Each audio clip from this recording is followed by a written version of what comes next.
July 11th, 2023, Winchester Planning Board meeting. We are being recorded this evening through WinCam. Thank you very much, WinCam, as well as on Zoom. If you do not wish to be recorded, please turn your video off. If you wish to speak, you're going to have to raise your hand in order to get our attention, and I will ask you to unmute.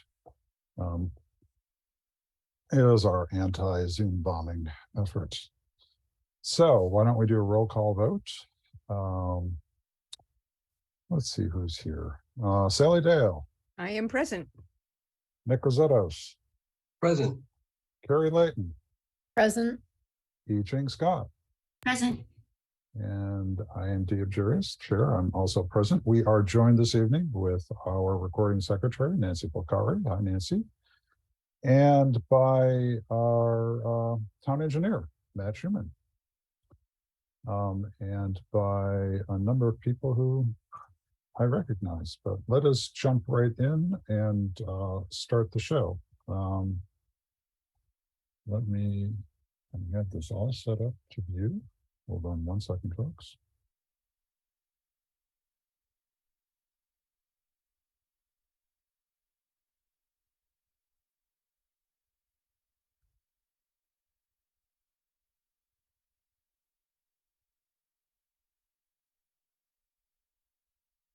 Okay. So you can see my screen. Let us go to the top. So this evening we have our standard opening and updates. We've got some meeting minutes to approve. Then we have a presentation from a new local news source. We have 2 ZBA petitions. We're going to have a very brief discussion of what's happening at 8789 Cross Street, local initiative project. We're going to talk a little bit about, we're going to talk a little about the IL report, but I don't think the IL report was circulated. I didn't see it. I didn't send it. I think we're going to have to delay that. Okay. Because we haven't circulated it yet. Because it's still, yeah, well, we'll talk about that for a little bit when we get there. We'll talk about public outreach updates, and then we'll go into great detail, maybe earlier than we had planned, on the MBTA 3A technical report and draft zoning, which was attached. So why don't we jump into some updates? Okay. I have to jog my memory here, so hold on one second, folks.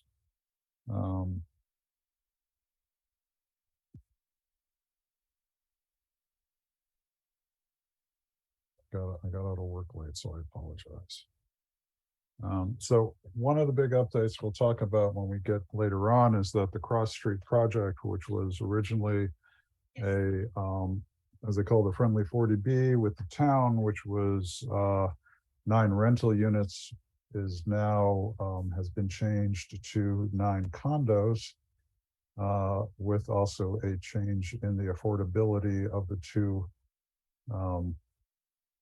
affordable units from 50%. So we'll talk about that later. The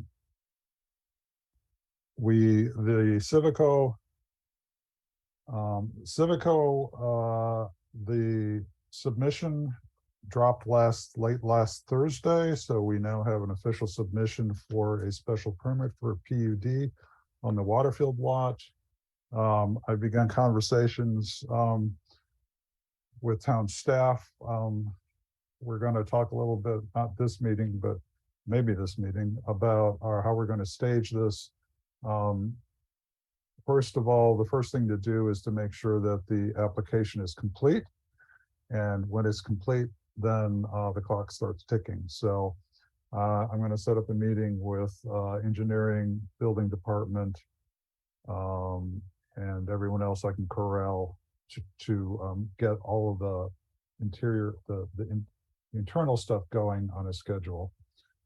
We should note that our longtime building commissioner, Al Lyle, retired. So we are we'd like to thank Al. We didn't get around to thanking him last time, and so Al has retired after decades on the job.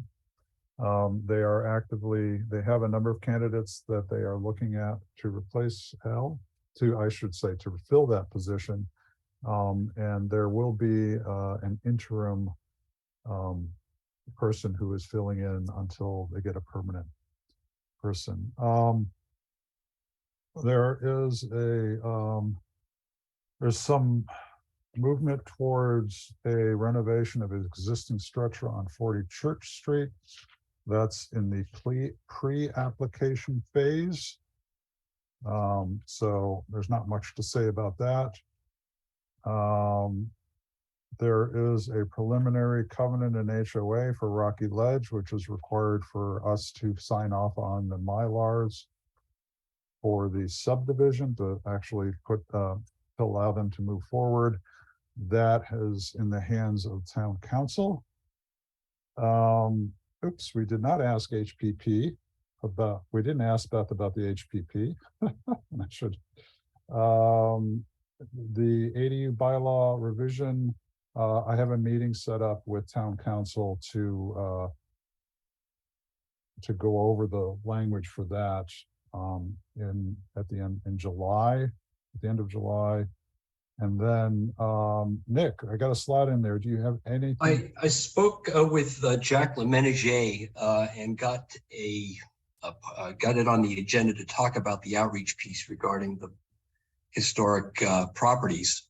Excellent. And I attended the meeting yesterday, Monday, and spoke to the group. And we talked about the idea that this is something that we've talked about in the past, and I mentioned that you were eager to see it move forward, and I ended up getting 2 volunteers from the historic commission, Bruce Hickey and Jack, to work on some content, which they both felt that there is some content that exists, which they've actually used to communicate in the past. So they're going to look through their emails and their files and see if we can get some content for that piece. And then once we do that, we'll find some help getting a brochure put together. Excellent. Thank you very much for picking that up. Sure. And then the last one is NPIC. I don't think we have anything. Sally, do we have anything to report on NPIC?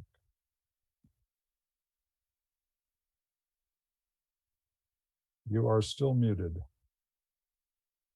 I don't have anything to report on it. I'm not sure if Rich Rowan is here this evening as our Rich is not.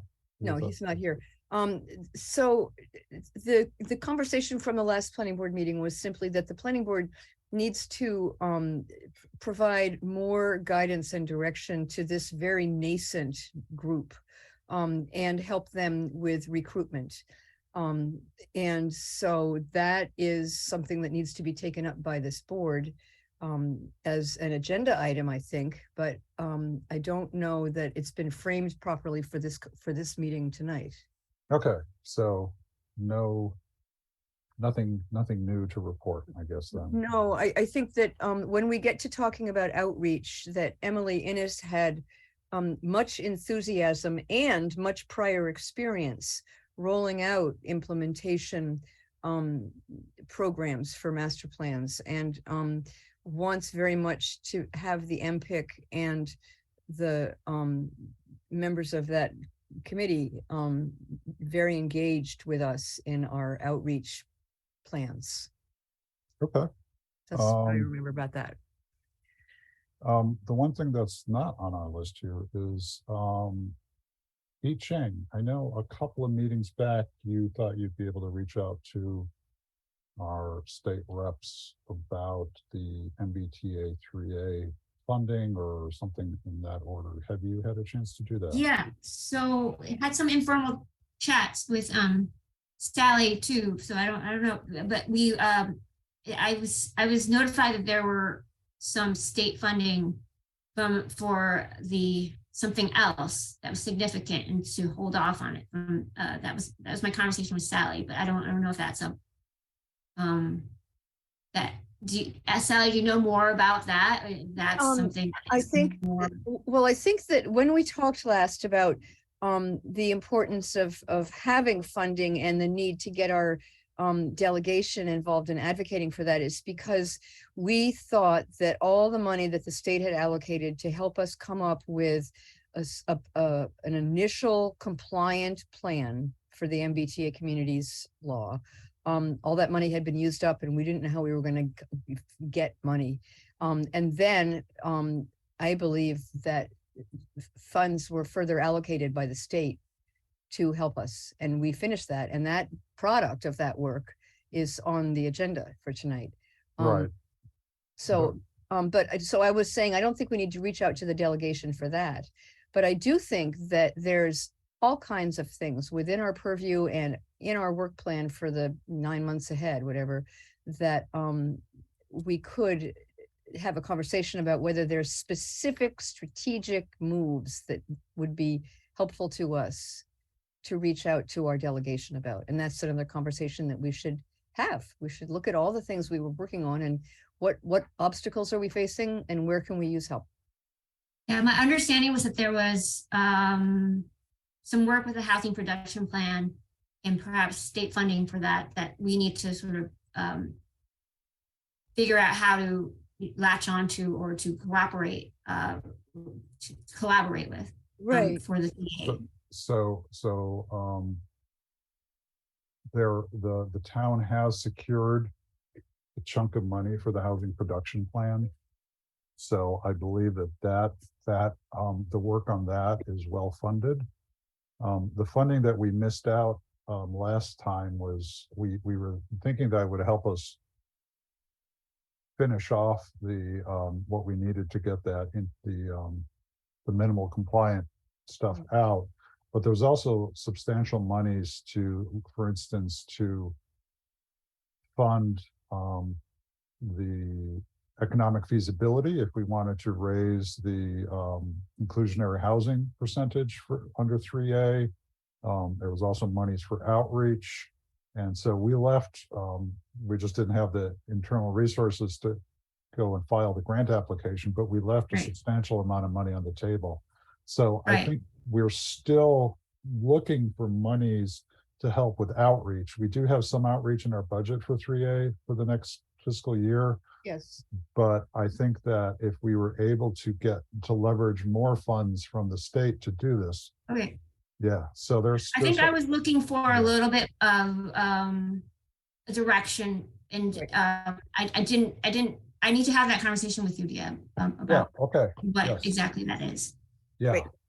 I can, essentially what I would do is point you at all of the categories for stuff we could have gotten in the last round of emergency. I just didn't want to reach out to these reps because I didn't want to sort of waste, Yes. No, it's good to be very purposeful when reaching out. Okay. So we will, Iching, you and I will meet. We'll meet soon to talk about that, so we can move on. Okay. Let's see. Planning department positions is also, so we've had a total of 3 people who have applied for the temporary assistant to the planning department. I'm trying to get that right.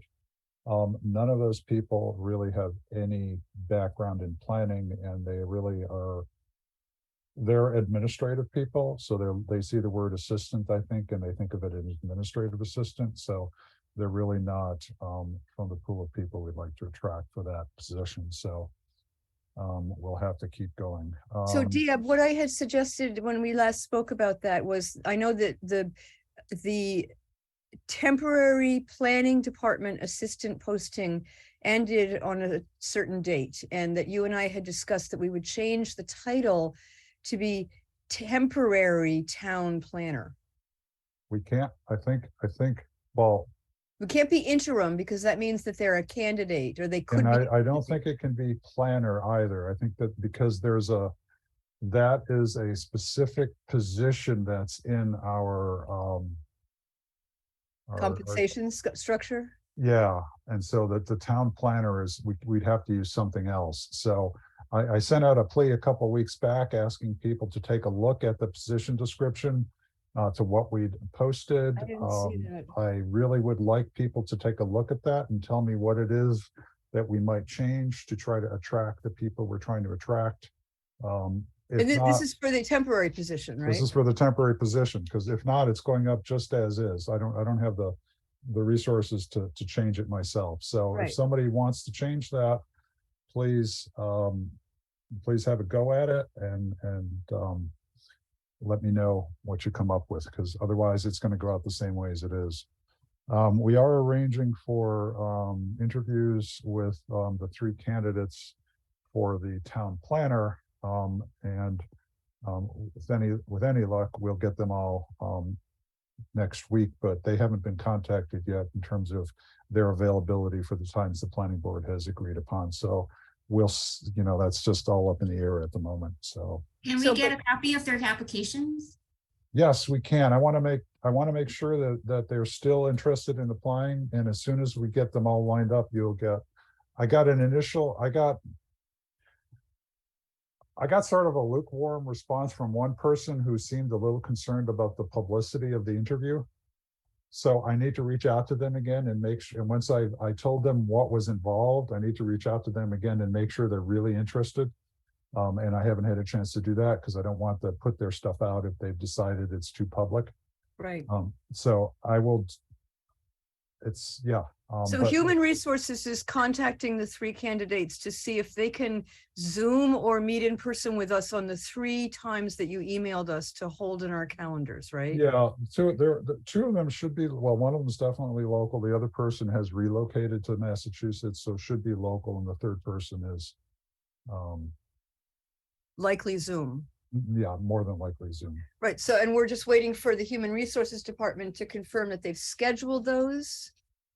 Yeah, And then one of those 3 you needed to talk to about the and fact. I will do that tomorrow. Yeah, okay. And verify that I responded to their query about how public the interview was.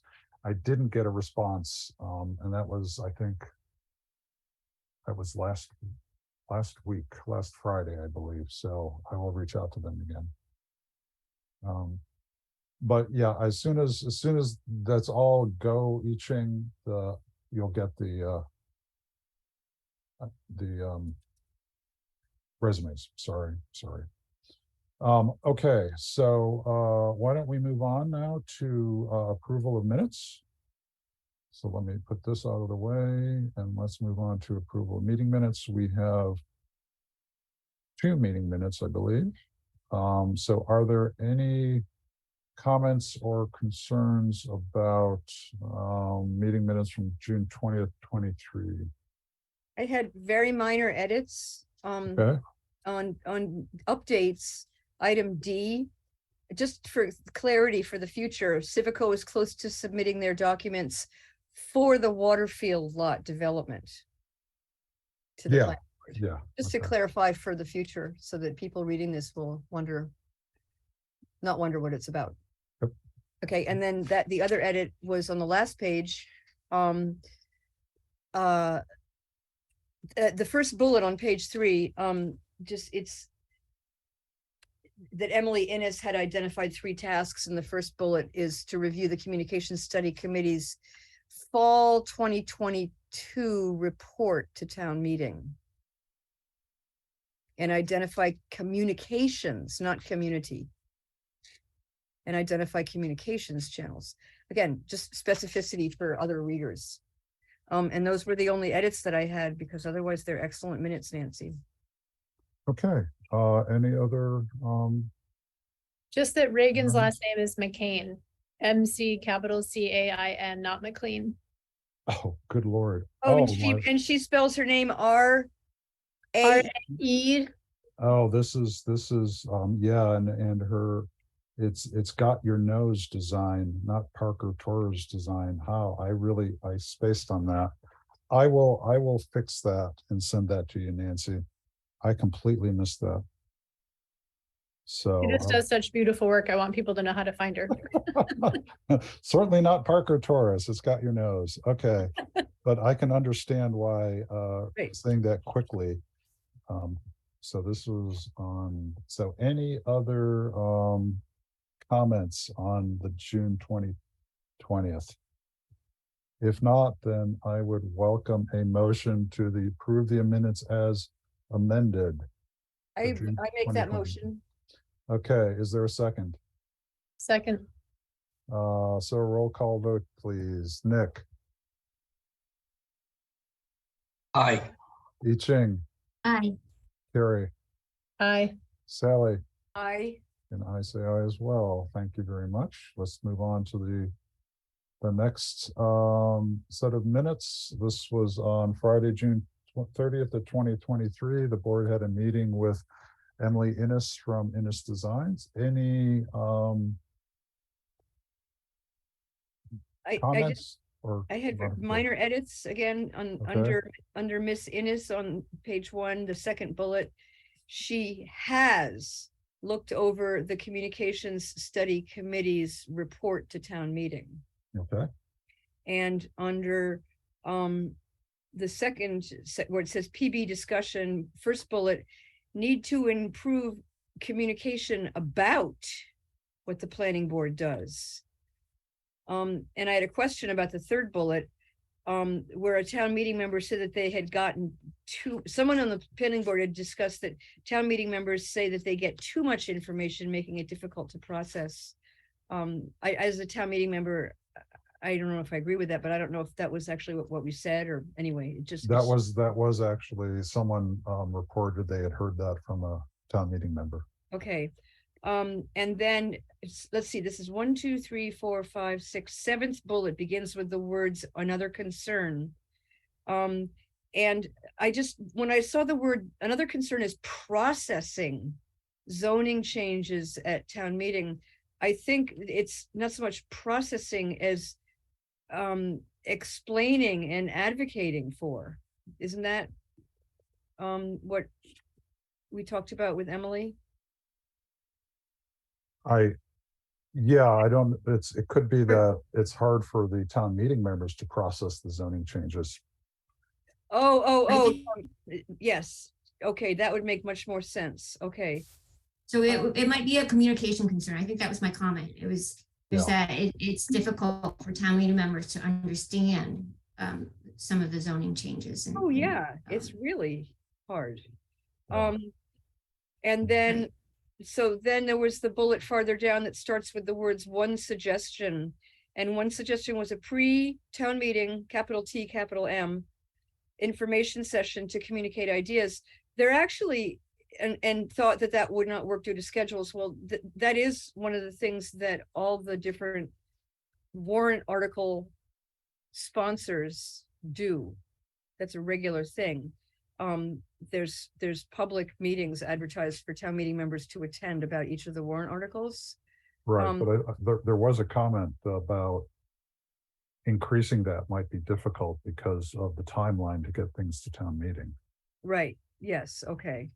And then the last bullet on this page, there's also a town meeting members association forming. Okay. And then the first bullet of the second page, it talks about another challenge is that the elections are mid to late March and spring town meeting is in April, May, leaving little time for new town meeting members to get familiar with the process and issues. The planning board is part of the spring town meeting and the fall town meeting. I think this was that the planning board usually brings we bring zoning articles typically in the spring.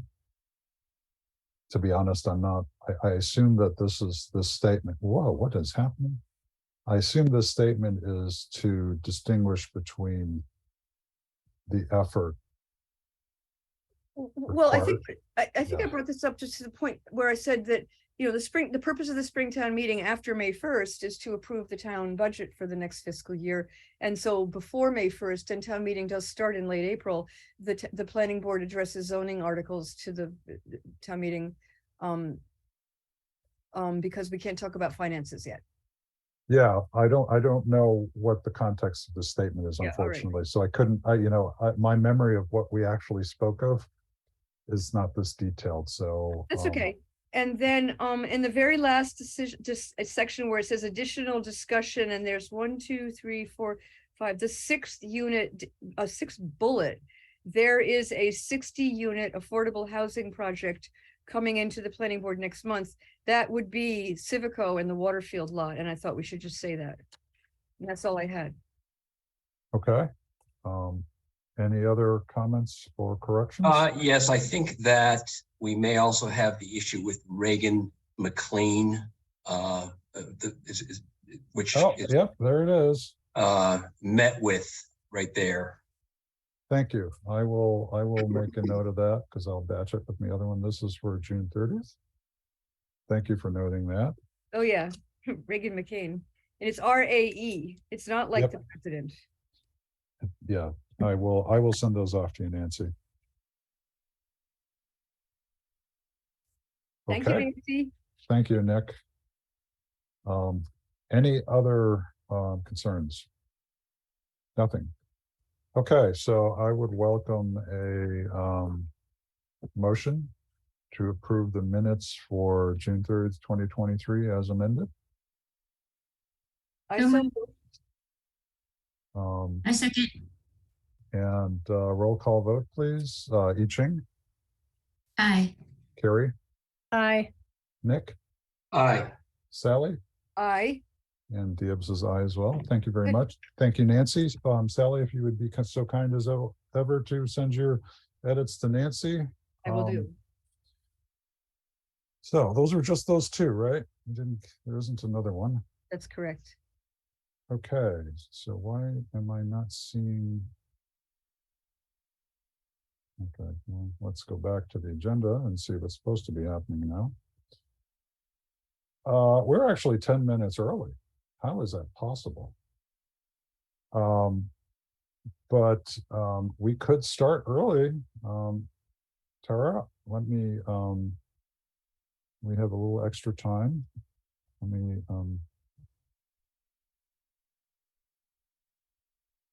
hold on a sec, my mouse is not being happy. Okay.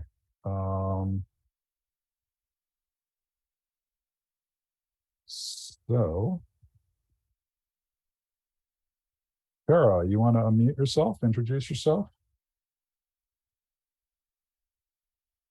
There we go. Can everybody hear me? Yes. Okay, Mhm. I can't, let's see. Okay, and you're sharing the screen. It's kind of hard for me to see right now. View options. I am. Would you prefer to share the screen or I can? No, continue? that's okay. Let's see. All right, well, it doesn't matter. As long as I'll just tell you if I need you to switch it. Well, my name is Tara Hughes. I'm the president of Winchester News Group, which is the nonprofit organization which is behind Winchester News, just starting up.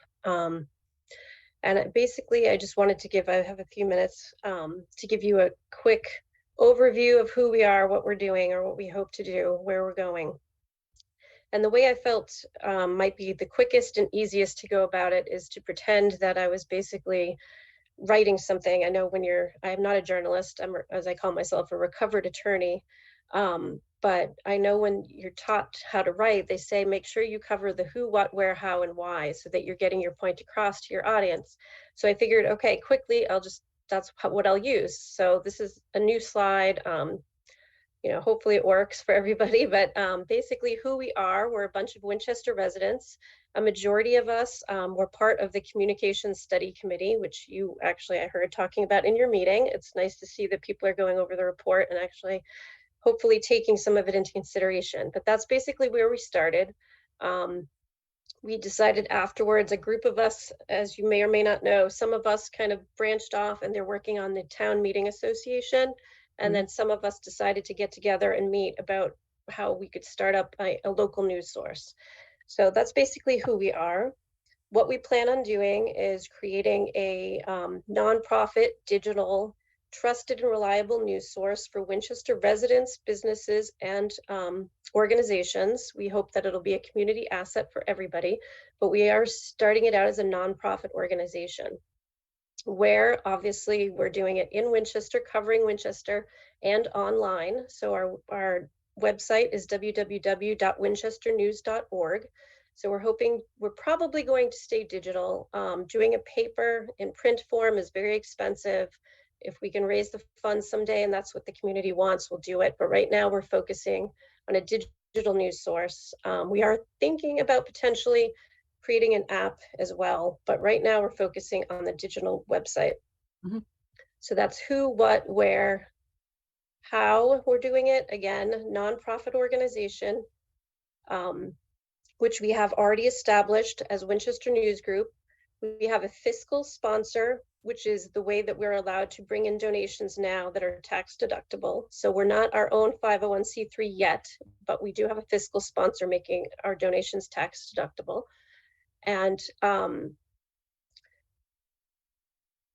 trying to think like how, what, where, how, and we're also how else we're trying to do it is we want to make it sustainable through donations, through grants, through sponsorships, advertising, and if need be, we're kind of hoping to avoid it, but it looks like it's potentially inevitable. That's what some people keep telling us, that we might have to do a subscription base. But if we do a subscription base, we're still hoping to have a majority of like the critical news, the important news free for everybody, and then maybe have certain tiers that are offered a little more news or spotlights on, you know, people or government figures, residents, businesses, things like that. We're not quite sure. We're hoping to avoid that, but if it becomes inevitable, we'll go that route of actually doing a subscription base. And then why, obviously the why is kind of easier, at least to us, when we started doing our research to see what's happening with communication. You know, we're digging into it and we heard from a lot of people, well, you know, we don't have the Winchester Star anymore, so we don't really know what's going on. There's no one place to go look for news. You have to kind of search it out on the website. The website's hard to use in town. You know, we don't just have this one place that's pushing out the news to us. And so we heard that a lot and we've seen it. We've looked into research around the country and everywhere was saying the same thing. The loss of local newspapers is causing this communication issue where nobody's involved anymore. Nobody knows what's going on. People get upset when they hear that something's going on that, you know, they don't like or they didn't know about, and it causes trouble in the community. So, you know, we figured this out, we knew this, and we also saw that we're not new. I mean, a lot of other communities are doing this right now. And so when we formed our little group, we said, what are we going to do? We're going to reach out to some of these other communities. What works for you? What are you planning on doing? What have you done? So some of the other communities that we've spoken to are Bedford and Concord. They've been great. Bedford actually has been doing this for 10 years already. They just had their 10-year anniversary. They do a digital website. Of course, at the beginning, they started out mostly volunteers, so they're a little hard for us to gauge as far as kind of how much we would need to raise to actually hire people. But they did just start to hire some of their staff and actually pay them wages. And they're just over about $100,000, I believe, is their what their budget is right now. Concord has just started. They're doing print and they're doing online. Wow. So it's very expensive. Their print, they do a weekly, and the print costs alone are $150,000. So we're kind of steering away from that at the moment and focusing more on the digital, because you know we have to raise the money to make it happen. But everybody's been very helpful. Everybody's doing it. Everybody's looking at this. Some people from different angles, but most of the people that we've talked to are doing a nonprofit, mostly digital. Like I said, some are doing print, mostly digital news source. And basically, that's kind of that slide in my big spiel on the who, what, where, and why. So to go looking at budget and how we're hoping to make money, the budget that we have is actually low compared to, like I said, compared to some of the others, but Bedford is a little bit lower than what we're looking at. But we're thinking between 200, 250, at least for the first few years, we probably need in order to hire an editor, maybe a reporter, and a business development person. Those are just kind of like bare bones. And then have a few freelance writers that we could pay just stipends to per story. So that's kind of, that would also include the other things that are on the slide, such as legal and accounting, the tech fees for having the website, insurance, which will be necessary, things like that. So that's kind of our overall budget. We're looking 200, 250, but I have to say, we're just starting to think about fundraising now that we are able to get tax deductible donations, and we have a means of doing that. But we're starting to think that maybe our first goal will be between $80,000 and $100,000. That would get us our editor, that would get us some freelance writers, our insurance, and some of our other operating costs, at least for the first year. After that, we'll keep building on it, but that's kind of our first goal, is between $80,000 and $100,000. And where are we going to get the money? Well, we do want this to be a community asset, so we do hope that we can get big and small donors from the community itself. And obviously that'll be our next step. And if anybody is interested in doing that, we're ready to take donations. We're also looking at grants, both local and national grants. Some of the national grants that we'd be looking at want us to be a little more established than we are at the moment. So we'll probably have to wait on those, but we are looking at doing both local and national grants. And then we're thinking sponsorships or advertising if need be from local businesses, because it will be a Winchester centric place that businesses can advertise, so that, you know, they'll have the audience in Winchester. And if we don't go the advertising route, we could go the sponsorship route. So they could sponsor for a month of the newspaper, you know, of the actual news that is happening, and they would get their name placed right on the website, indicating that they're a sponsor of our news for that month. Yeah, so that's basically our little spiel on that. And then the last slide I did, because I knew I didn't have too much time, is just to let everybody know that if you do want to donate, if you want to support local news, and if you want to sign up to get updates, we actually do have an email list that when news stories come out, we send them out to that list. So if you'd like to sign up or donate, you can go to our website, again, winchesternews.org. And if you have anything to offer, if you have fundraising advice, if you would like to write a column for us, an article for us, we are taking volunteer at the moment because we don't have the money, but we are taking volunteer contributors, local contributors. But if you have anything, comments, questions, you can email us at hello@winchesternews.org. That's kind of my quick, but I can answer questions. And if somebody needs more details on anything, I just wanted to be quick for you. Thank you very much. That was quick. Questions from the board? I have one question. It's kind of a big overall question. How it has to do with how your editorial strategy, like the strategy for the content, what the newspaper reports on, what's the mechanism for getting the news, and what news are you getting or you envision getting, and just like the whole editorial thrust of the entity. Sure. Right now, obviously it's just volunteer basis. So Joyce Wessner is kind of our our volunteer editor at the moment. So she's been both writing and editing any guest contributions that come in. We are looking for factual based, not editorial. We're looking for things that are timely, that are going on right now, but it can be anything from, you know, something that's an event in town that's going on to something that's happening with, say, the planning board, the select board. It could be a profile. We just did a profile on the building commissioner that left. Right now, it's kind of, as long as it's something timely and factual and something that's, you know, that's obviously Winchester related, we're kind of taking it on a case-by-case basis. We're looking at what the idea is, giving it the okay. And then anything that's submitted is subject to editing, since we do want it to be factual and not an editorial at this point. Right. But the way we do look at it is, in the future, when we hire somebody, they're going to have some control over what what they might want to do and what they might want to publish. But we are hoping to cover cover everything like you might see in a Winchester Star. We want things about community, about government, about organizations, about businesses, spotlights, culture, entertainment, We're actually working on getting the police log up right now. So that'll be another thing that we'd like to get up. Eventually I'm sure they'll take on obituaries and, so almost anything you would see in a local paper. Right now though, we're keeping it, non-editorial, we're keeping it just factual based on anything that's going on in town. Right, I didn't mean editorial in terms of taking positions on issues. It was more just like the news content. Yeah. Yeah. Well, did that answer your question? Yeah, or- it's Okay. great. It's ambitious and great. I think it's great. I've been enjoying it. How do we, this is just like, I just don't know how this works. Like, we have to post our meeting. Where do we post our meetings, and do we pay for that at all? Like, is there? So we Good. post, our meetings get posted to the town website. That's state law requires that we post it to a single place. We do not. So that's free. If we were to post it in a physical newspaper, that actually runs big money. So for instance, we ran an ad for the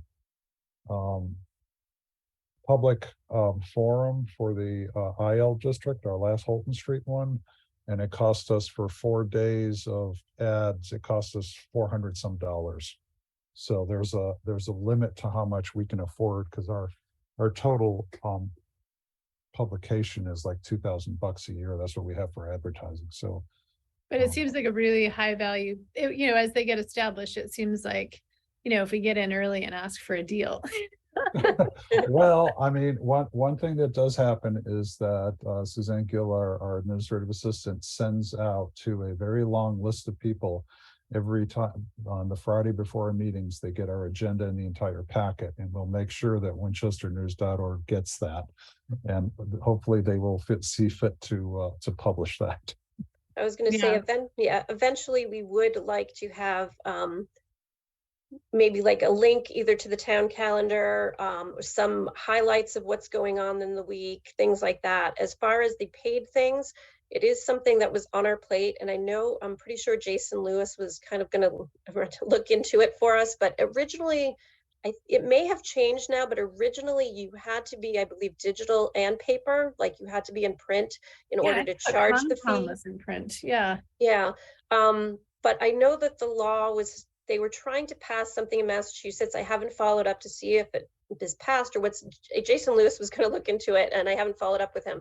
But if we can actually charge and print just, and do that just digitally and not in an actual newspaper, then that is something we would be able to charge for in the future. If it's something that actually is a notice that needs to be paid for. Like, there are certain things that do have to be published and you do pay for it, and that's something that we could monetize. But certain things we want to actually just be able to link to the calendar, or say, here's, a bunch of upcoming events. These are the meetings happening this week, things like that. I mean, there's certain things that we would want to obviously publish for free too. Sure. I'm just thinking, if we're putting together an advertising budget anyway for something like a forum once a year to help people get their head around bylaws we're bringing to town meeting or something, it'd be nice to also support the local paper. Right. Plus, people might actually see it too. Oh yeah, exactly. It's a really curated audience. That's great. Right, because if you actually, what newspapers do you have to put it in right now? Like Daily Times Chronicle, or like where, I don't know where you're putting it, but if wherever you're putting it, you're probably not reaching that many people in Winchester right now. Yeah, So. have you asked Elaine Vreeland? I thought Concom was in print, but I don't know. Concom does, most of the. Joyce, I see your hand up. I am stymied by trying to find you so I can ask you. At the top of your list there, Dia. Go up. Oh, there we are, Joyce. So I'm going to ask you to, I'm just going to make you. I just unmuted her. Oh, okay, good. Thank you. Go Thank ahead, you. Joyce. I just wanted to say that your announcement, we would publish as a news story if we get the information. We would not charge for that. That's not something we would Trying ever. to find ways to support the paper. Well, thank you, but that's. Well, I think it's great. I won't continue to make my comments, but I've been enjoying it. I think it's a great effort. I'm so happy you're doing it. I agree. Does anybody, do you want to show what it looks like? Dia, you can go online to that very spot and get I into can trouble, certainly get us into trouble if I've misquoted somebody. Well, we have about 8 minutes left on this segment until we have to jump into this. No, we do, yeah, about 8 minutes. So Do it. let's go there. And I'll make it big so everyone can, whoops.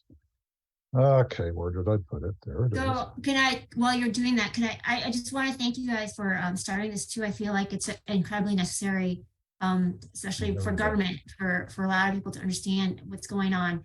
And I really applaud that. But I also appreciate the local examples of what's been happening. I'm impressed that Bedford has been doing it for 10 years.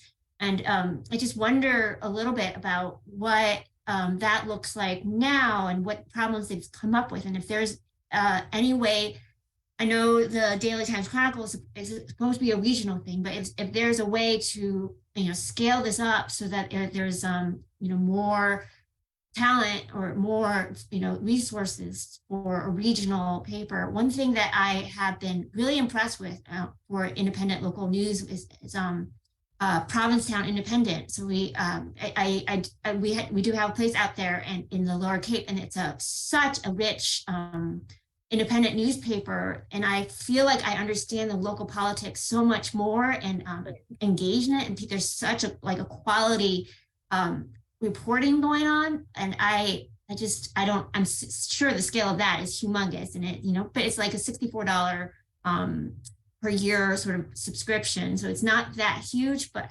it's interesting how that has been become such a quality thing. And I think it's so valuable for our region for sure. And I haven't seen anything like that. Right. I'm really impressed that you guys are doing that.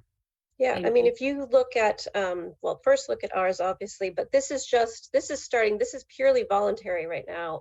Obviously, we need to raise the money, and once we raise the money and have an editor and have some stringers, some freelance writers, it'll look more like a professional news outlet. Right now, we're not even on WordPress yet. We're just all volunteers writing for this. We're taking community contributors, they're writing stuff for us. So it's purely, when something comes up that somebody can write about, when they give it to us, so it's all volunteer. So it's not really, that's why we're aiming for this professional, professionals paid wages, that, because that's their job, and they're going to have much more comprehensive news on the website. Right now, it's just kind of, I think it's going great, but it's just a free for all, whatever we can get up there, when we can get it up there, when it can get edited, when it can get posted. We try to make it as timely as possible, but it's purely just on a volunteer basis right now. So, but if you look at things like purely local. So yeah, have you thought about, asking Lexington if they wanted to sort of, so it's funny, but the other places that are doing it, we've all been in contact with each other. We all help each other out, and they are starting to form this little organization in a sense. But most of other than sharing information and ideas, most of the reason for them to kind of join together has been to try to scale up advertising. Obviously, we're not quite there yet. So, but that's kind of why they're getting together more than anything else. Most of the places want to keep the news kind of local. Like, I mean, we might end up covering something from Woburn or Lexington or something, but most of them are trying to keep it local, because what the other newspapers are doing, like Woburn Times Chronicle, I think they're covering, they're covering several different communities, and it's all over the place. And then the Winchester Star now is the Advocate and Star with Arlington, and they're covering so many communities, and they hardly ever cover Winchester anymore. So we want to be careful in scaling up, because we do think that there's so much news in Winchester that people need, and if you overload people too much, they're not going to bother reading it. So we do kind of want to give them the local news, the important local news, and not scale up too much, at least initially. But we're always in talks with these other digital, and some of them are paper news sources, and things may change, but we'd love right now to focus on the news in Winchester and try to get people educated about what's going on in town before we kind of branch out too much. Yeah. So I have to apologize. Your website probably doesn't look as good as it usually does, but I turn off so much JavaScript that I'm sure I've forgotten to turn some important piece on. So my apologies. Well, I highly commend you and Joyce and the rest of your team for taking this on, moving it forward, keeping it alive, keeping it growing. It's just wonderful for this town. So thank you. Yeah. I mean, I also want to point out, we did just start meeting in January, and, you know, we're already in court, you know, a nonprofit corporation with a fiscal sponsor. We have some news going up on the website. You know, we're now able to take donations, so we had to move forward with fundraising so that we can hire people to actually get some of this news up there. I mean, you know, and other than Joyce, the rest of us, we're not journalists, we're not, you know, technically writers. So we're, you know, we're just, like I said, just volunteers trying to make this happen. So we do hope we can raise the funding so that we can actually hire somebody that, you know, can really get the news up there. And you managed to get a picture of Al with a tie on, which I have never seen Al in a tie, so that's a scoop. We hounded him for a picture, and that's what he provided for us. So we got lucky, I guess. Thank you very much. We have about 3 minutes left. This is exciting. The one question I have is, I'm wondering, you know, there is this this thing called Patch, Mhm. which doesn't actually cover Winchester very well. You know, if I look at Patch for some of our surrounding communities, they have a lot more. But they're all sort of cookie cutter things. So I don't know that you'll have competition from them. Right. I actually have no idea where they're from, but Yeah, right now, if you want to call it competition, our biggest competition is the writer for Daily Times Chronicle, that he puts out anywhere from, say, about 0 to 3 articles on Winchester a week. That's that you can- Ryan that you- LaRoche. yes, Ryan, yep. yeah. So, I mean, you know, if you want to call it competition, I mean, we're not trying to say that, but, you know, that's probably the only real competition we have right now. So, Yeah. Well, Anyway. there's lots and lots to talk about that's going on in Winchester, and I think the shortage is getting people who like to write to find out the facts and put it in words. correct. If anyone out there wants to write. And are you reaching out to some of the other boards to present to them as well? We so far we've only presented to the League of Women Voters and now yourself. So we will be branching out eventually to hopefully do some more. And then we did the presentation at the library. So we're trying to get our name out there. Obviously with summer too, it makes it difficult. And Richard Leaf wants to say something. Hold on, Richard. Let me give you the option to say something. Go ahead, Richard. Muted. You should be able to unmute, Richard. Got it. Can you hear me now? Yes. So this is really great, really exciting. I echo everything that everybody else has said. You might consider contacting the Chamber of Commerce. I think there'd be a lot of, and I can't remember if you've already done that or not. Have you?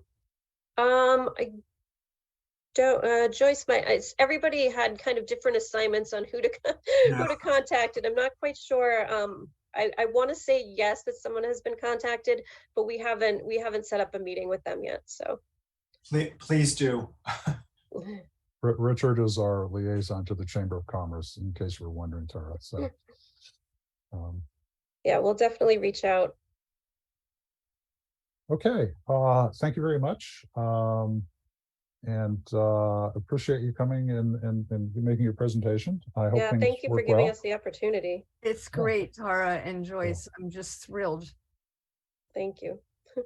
So let us move on to the next part of our meeting, which is ZBA petitions. Right. We have 3 before us. I don't believe that any of the other boards have had a chance to look at these, so we are going to look at this purely from our planning board perspective. So let us go to the first one. Yeah, but is it only 2 petitions tonight? Did I say 3? You I meant- did, but I didn't know. I if was- believe it's only 2. Yeah. So my apologies. So the first petition is for 33 Englewood Road. Petitions are seeking a special permit under section 355 in order to be permitted to construct an addition that will be located closer to the side property line than permitted as of right. The property is in RDB and contains 6,642 square feet, just over the 6,500. So let me go to the, for some reason, it doesn't want to actually show any of the images. It was, nope, that's a little too far. Dia, do you want me to help you with the screen sharing? If your computer has more power than mine, oh, here we go. Okay. Yeah, I don't know why it was so slow. Okay, so this is the lot. It's rather triangular shaped lot. And what the proponents are doing is they are essentially building on top of an existing elevation or an existing garage. Let me see if I can find. Yeah, Yixing, if you maybe if you can grab it. Yeah, I'm having a little. Oh, there you go. So this is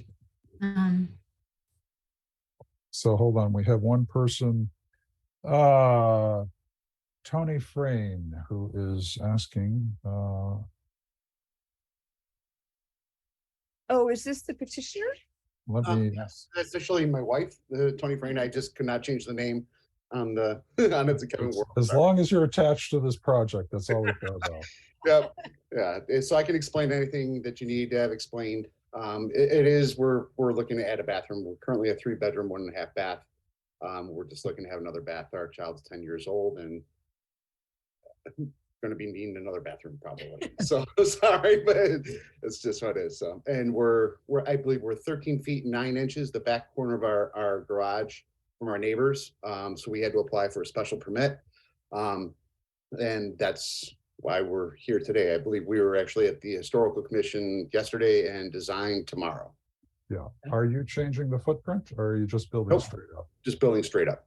Okay, so you're not introducing any new nonconformities. You're not getting any closer to the lot line. Nope. No. Okay. Any comments from the board? I do. I have a question. And this is which house are we talking about? Is it this house or is it this house? It's the yellow house. The yellow Oh, house. it's this house. Okay. Oh, well, yep, And all then- the way to the left. That's But then this is the left, except that the drawing shows that it's on the right. That's not our Right. house. That's the wrong picture. If you brought up Google, those are old pictures. That's actually Yeah. the purple house is our neighbor. We're all the way to the left. The yellow house to the Oh, left. this is our one, car. this one. Yes, yes. Oh, I see. Oh, okay. Okay, that makes more sense. Thank you. Yes. Right there on the above the garage. Okay. I find it very innocuous and it doesn't increase. You said 13.9, but it's actually 12.9, is that right? Right. Instead of a 15-foot setback.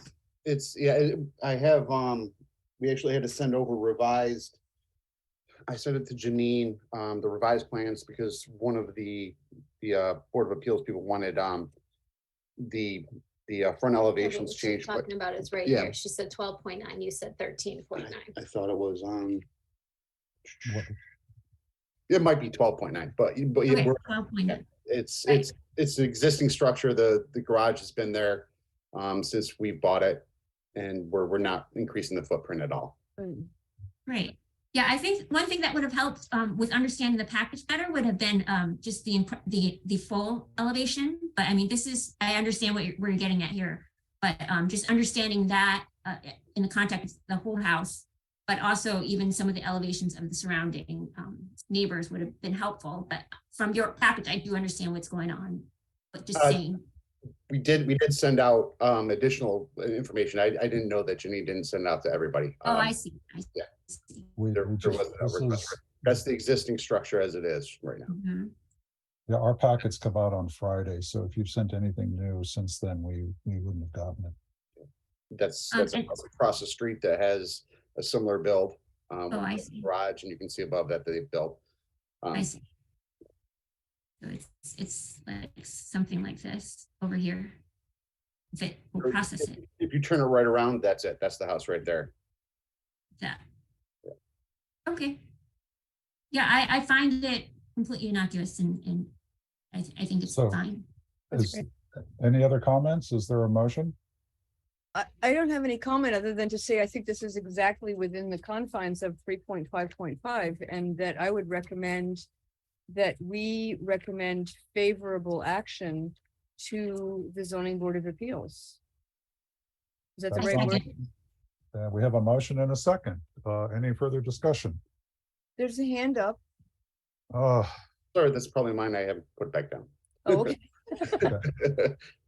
okay, Zoom etiquette. Okay, if there's no other discussion from the board on this, then the motion on the floor is to recommend favorable action on petition number 3999. Roll call vote. Carrie, Aye. Nick, Aye. Sally, Aye. Yi Ching, I and I say aye as well. Thank you very much. Good luck with your project. Thank Thank you. Our next project is just a little more complicated. And this is, well, you're getting to the, okay. just a reminder, our meeting is this is till 8:25. Yeah, let me go to this top of mine and I will let you, yeah, so this is, we have this until 8:25. So we have about 7 minutes. Or we may have to push on. This is a more complicated one. This is, So the petition is for,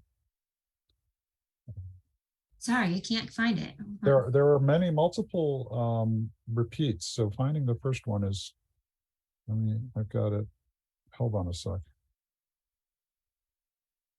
I'm almost there. Yeah, There we go. okay. So we're looking at petition number 4000. I wonder if the building department ever started back to reset their odometer. It seems 4000 is a low number. This is a petition to seek a special permit under section 352, 353, and 357 in order to demolish two pre-existing non-conforming buildings, a single-family dwelling and a two-family dwelling, and construct a new three-family dwelling that will meet all setback requirements. Petitioner also seeks a special permit under section 425 in order to construct dormers that will be greater than 50% of the width of the roof plane. And they're additionally seeking site plan review to be permitted to construct a new three-family dwelling with a total floor area will be greater than 3,600 square feet and be permitted to change the grade of more than 500 square feet by more than 6%. The property is in the RG zoning district and contains 9,840 square feet. So the key thing that I see will lead in on this, and I know that we have Mr. Murray here, and I will,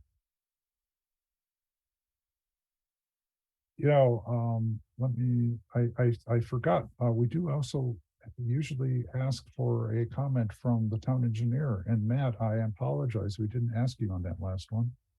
I'm Mr. Murray. I am going to make you a co-host so that you can speak. So at this point, so this is a complicated thing. We're talking about something in the RG, which is nominally, in order to get a duplex, you need 11,000 square feet. This is pre-existing, which has 3 units on it, but it is actually less than 11,000 square feet. So if this were a new construction from scratch, they would only be able to put in a single unit on here. Matt, did engineering have a chance to look at this? Do you have any comments you want to share with the board? So we just received the full submittal yesterday, so we haven't had a chance to do a complete review. We did note that it's going to need to go to conservation. The site is within the 200-foot riverfront area of the Aberjona. but we haven't had the opportunity to full review yet. Okay, thank you very much. So, Dia, well, let's hear from Attorney Murray, but the question that I have is to, when he's done, is to go back and talk about how you can go from a 2-family property to a 3-family property, but that's down the road. Let's hear the remarks. Okay, Mr. Murray, is there anyone else from the project with us this evening? I believe that there is one other person, his name is Ron Roy, and the person who is the petitioner, unfortunately, is not able to be with us. His mother was ill and he had to travel out of state. But I would like, if I could, to have an opportunity to make a brief presentation and hopefully answer any questions that the board has, because I do understand that this is a complicated case. But I would start by saying that there is presently on the property a 2-family house and a 1-family house. And the 2-family house is numbered 158 and 160 by the town of Winchester. And the 1-family house in the rear is labeled 162. And so this is what is called a pre-existing non-conforming use. By use, the idea of 2-family, 3-family, apartment house, all those are uses as opposed to dimensional requirements. The property as it currently exists is in deplorable condition. And I can imagine that there are neighbors on either side of the property who I am sure are going to be very interested in seeing the existing facilities removed in a new modern 3-family townhouse that would fully conform with all the dimensional requirements in its place. Right now, the property does not meet the minimum front yard requirement, which is 20 feet. It's only 16.4. The new facility, of course, would meet the front yard requirement. The side yard requirement is 15 feet, and the existing is 11.9. The new one, of course, would fully meet the 15 feet. The rear yard requirement is 10 feet, and in this case, it's only 2.2 feet of the existing rear single-family structure. And the new structure, again, would be a 3-unit townhouse and would fully conform with all of those requirements. In addition, it will exceed the open space requirement, the new facility will, and it also will exceed the minimum green space requirement from what is required is 35 feet, and the new facility would have 54.9. And also the maximum hardscape would be less than the 35 percentage maximum. It will only be 15.7%. So essentially what we are looking at, if I could, I'm going to have my daughter help me here for a moment. I'd like to show you just very quickly the pictures of the existing property. While that's going on, Mr. Murray, so do I understand then that other than the continued use with 3 dwelling units, there are no other, oh no, you're asking for a waiver on slope, correct? Yes, and actually, if you look at the photograph, which is in your package, the elevation, I can show it to you as well. But in the elevation, there is going to be 3 garage spaces, and each of the garage spaces holds 2 cars, but in succession. In other words, they are not side by side. So you're going to have the ability to have 6 cars that are going to be off the road and off the street, which is certainly an advantage to what exists now. This is very much of a mixed neighborhood of both industrial and residential properties. It includes, of course, not only the Aberdona and Swanton Street nursing homes, but it also includes the Italian American Club and the transfer station and a number of other uses. Can we now show, I wonder if we could show the pictures. So we can, we're going to override the current screen sharing. Okay. So I just want to make sure that's okay. Is that okay? Yep. Yeah, go Deb? right ahead, Yeah. go right ahead. Okay, and then let's see if we can show the existing houses now, the existing house. So this is the two-family house at 158 and 160 Swanton Street. And you can see from this picture, here is the house in the front, and that's the one-family house in the back, which is number 162. You can go on to the next picture. And this is just the shot of that house in the rear, the single-family house in the rear. And why don't you go to the assessors map, Siobhan, if you could.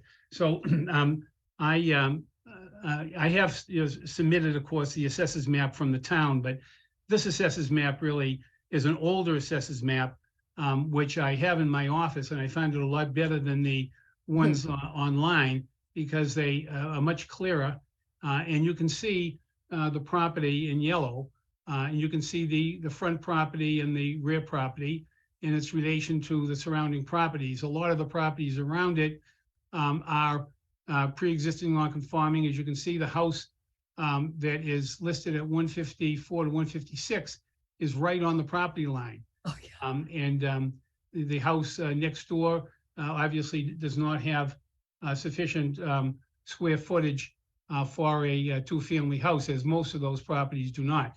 So it's a very mixed area. And our position really is that this is an opportunity for the neighbors to see these dilapidated houses removed and have a nice modern townhouse with 3 units in the front of the property, which will be obviously built to the modern safe building code, Massachusetts building code specifications, and all of the fire codes that are required, so that there would be 3 additional housing units in the town of Winchester.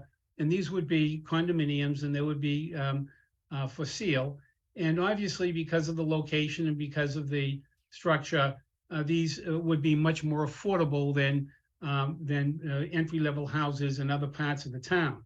And housing, of course, is very much needed in our community. And these are, again, units that are going to fit, a middle-class family who is looking to find a nice, modern, safe environment to live. And so I respectfully would ask the board to consider the fact that that there is an opportunity here to take down what are now dilapidated properties and to replace them with a nice, modern 3-unit townhouse that will fully conform with the side yards and setback requirements and the open space requirement and the minimum green space and the maximum hardscape and all of those things. And we did go to the Historical Commission last night, as the previous person indicated. We're all on the same schedule. We're going to be seeing design review tomorrow. And the Historical Commission did vote 4-1 to give favorable action on the petition. So I'm open to any questions that you have. The reason why, by the way, we need the site plan approval is because, as you can see from the diagrams and also from the pictures, the garage space, is underneath. And so we had to, we have to remove some soil in order to get those garage spaces for the 3 units. And that changes the slope by more than 500 square feet over a slope of more than 6%. So all of these triggers, are required in order to make this happen. But I do think it's a good use of the property. I think the neighbors are going to be thrilled. And I think it's going to give 3 units of modern, safe housing for our community in a mixed-use area of town. Okay, thank you very much. That was very succinct. I appreciate that. Any comments or questions from the board? Does anyone know the history on why that back building has 2 addresses? The back building has 1 address. The front building has 2 addresses. And front has building it ever had 2 units? Yes, the front unit was 158 and 160. It's a 2-family house. It And currently the rear is? unit, excuse me? It currently is? It currently, from as far as the use is concerned, it currently is a 2-family house. And the rear property is currently a single-family house.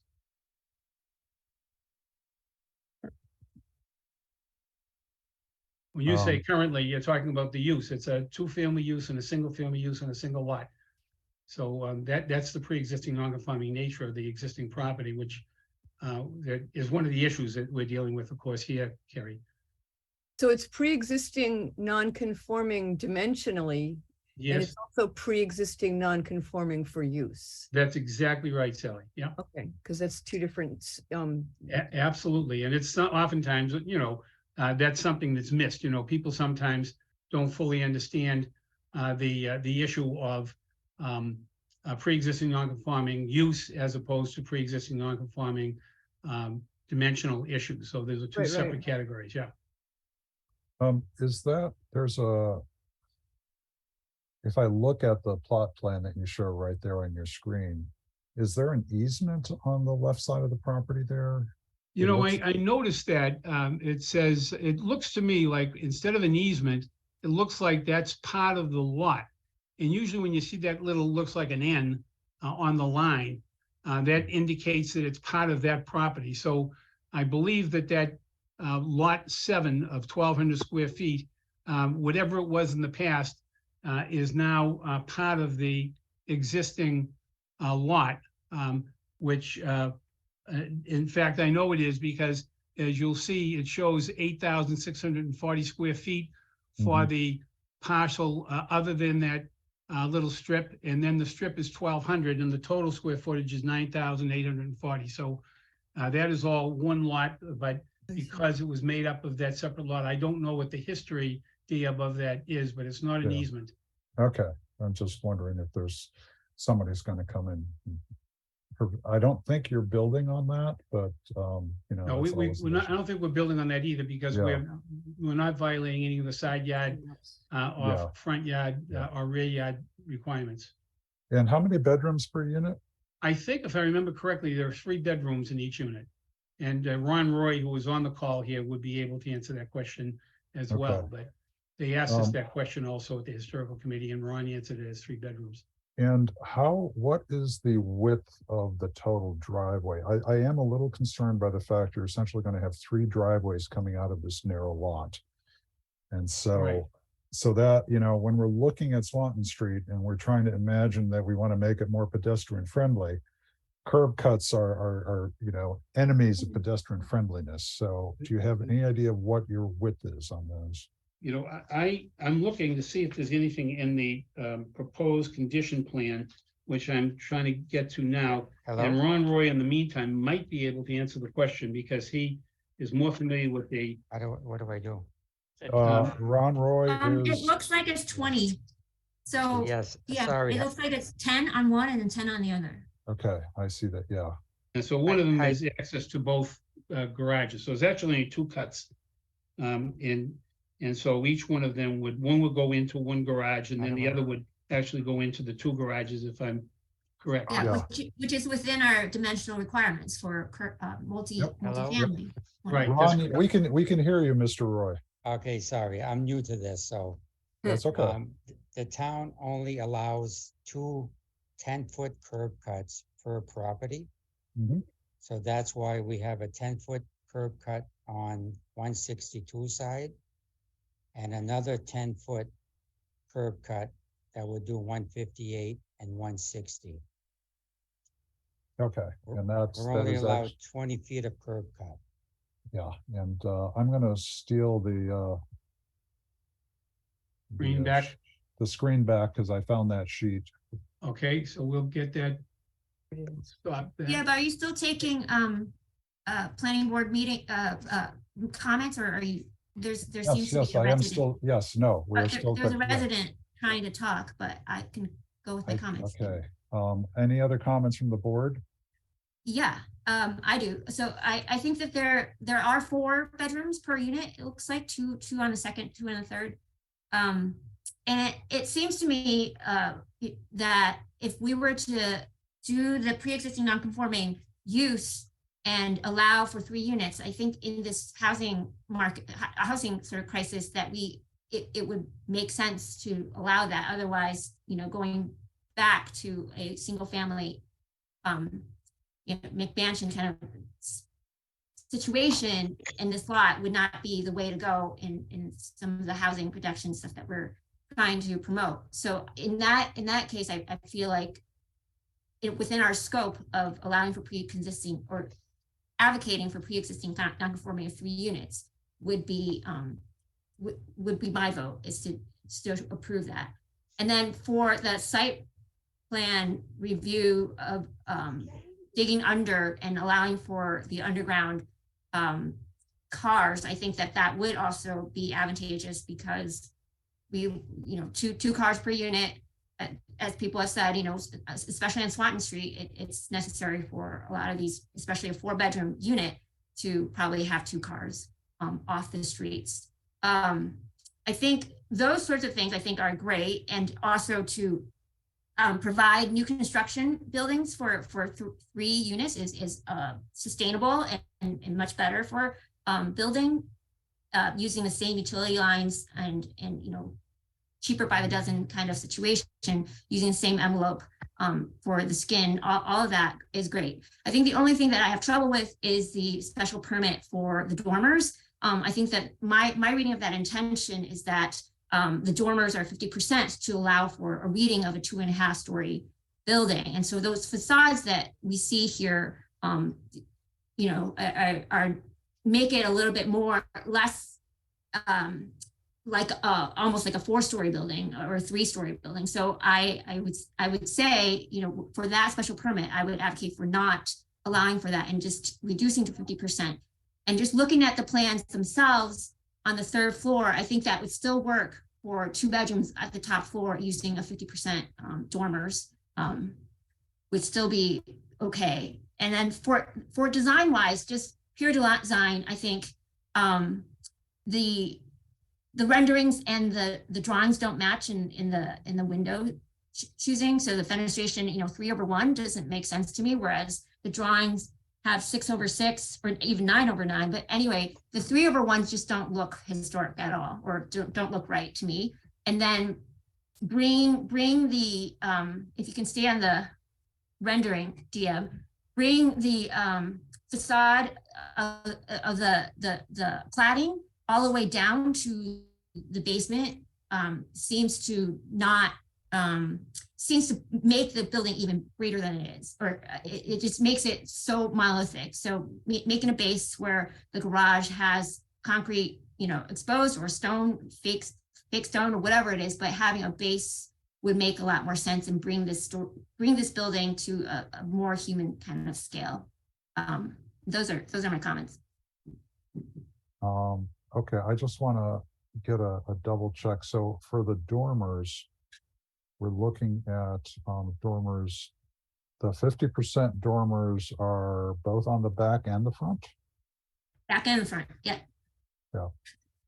In the back, they're almost, I'd say probably, I don't know, 70%.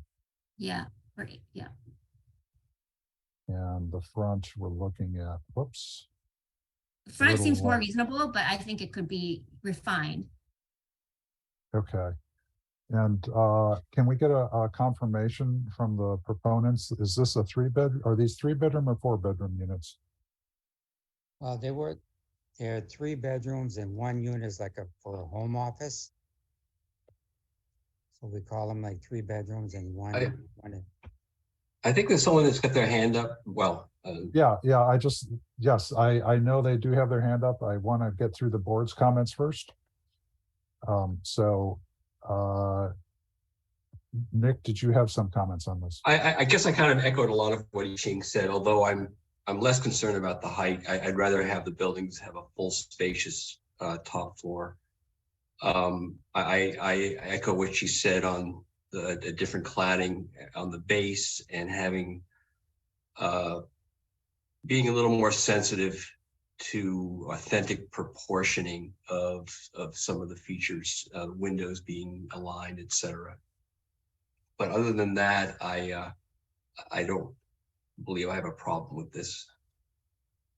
Okay. Sally?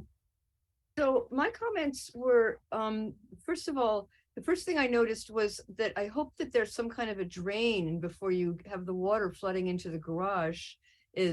And now I realize when I looked at the drainage plan that you do have catchment basins or that's not what they're called. They're called dry wells. Just because I know someone that had a house, they bought a house that had a driveway that went down under and it ended up being a problem with water flow, but I see that you've addressed that. The other thing that I was worried about is backing out onto Swanton Street is very difficult. And you've got potentially 6 cars backing out onto Swanton Street. And you could even have it happen more than the trips would require because you would be juggling cars. Oh, Dave, can you move your car? I got to get out. So the necking down of the paved driveway for number 158 and 160, maybe that you can, maybe that's fine the way it is. That's good. I don't advocate wide curb cuts. But I don't know if it's going to be easy to do. And particularly, it's going to be very hard to back out on Swanton. I think that's at a part where I don't know what the visibility is, but that's just something I wanted to raise as a concern. And then what's the square footage of each of these units? The living. Ron, could you answer They're that about- question? They're about 1,800 apiece. Okay, so they're modest homes. That's great. No, I agree with I Ching about the diversity of housing in town that we need. And I agree with I Ching about treating the cladding on to the left of the garage doors or at the level of the garage doors, having it expressed in a different material so it appears less like a 4-story building. I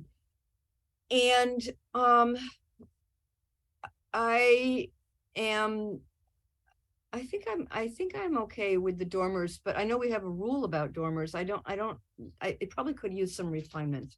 And then I think that's, oh, the only other thing I had is where the driveways cross the sidewalk. In the rendering, you can see a little shadow where you would step down from the sidewalk and onto the driveway. And you see that in each of them. And I don't know if that is just a function of, SketchUp software making a little shadow, or if it's intended that the sidewalk have a right angled cut to get onto the driveway. But if we're trying to think about disability access and safe sidewalks and so on, I wouldn't want to see that. But all in all, I think that this is an ambitious and optimal use of a really tight lot, I think, for the needs of our town. Good, thank you, Carrie. Thank you. I agree with everything everyone is saying. I'm trying to get my head around kind of the same thing Sally touched on, which is they're backing out. It doesn't, I always think about sort of like the little accommodations you have to make to try to back out of the busy roads. So the sidewalk is at the end of that light cement, is that right? Or is that part of the neck of the drive? Like where would people are not pulling onto the sidewalk here, right? They're pulling sort of straight onto the street. Is there? I'm just gonna have to spend some time getting my head around that. The dormer line, I do think we have to think a bit more about, because I think it looks a little like, maybe we like the row housing. It looks a little bit like I always think with the dormers for the historic buildings, we have kind of the 2 on either side. And I think that's the aesthetic that we're trying to keep. I think that's why it's the 50%. And with the 3, it looks closer to it's just crowded. But I think it's a great, I know the houses that you're talking about, they're not attractive. This will definitely be an upgrade. It's nice housing inventory. I think it's like a good area it's a nice upgrade for the area. It's like right across the street from that beautiful workshop that was built. I think it's a good project. I agree with kind of the comments that are made. And then it's not in I know it's pretty close to the Aberjona. It's not, is it in the floodplain? The river's pretty low there, right? This is sort of up from it. Matt would know.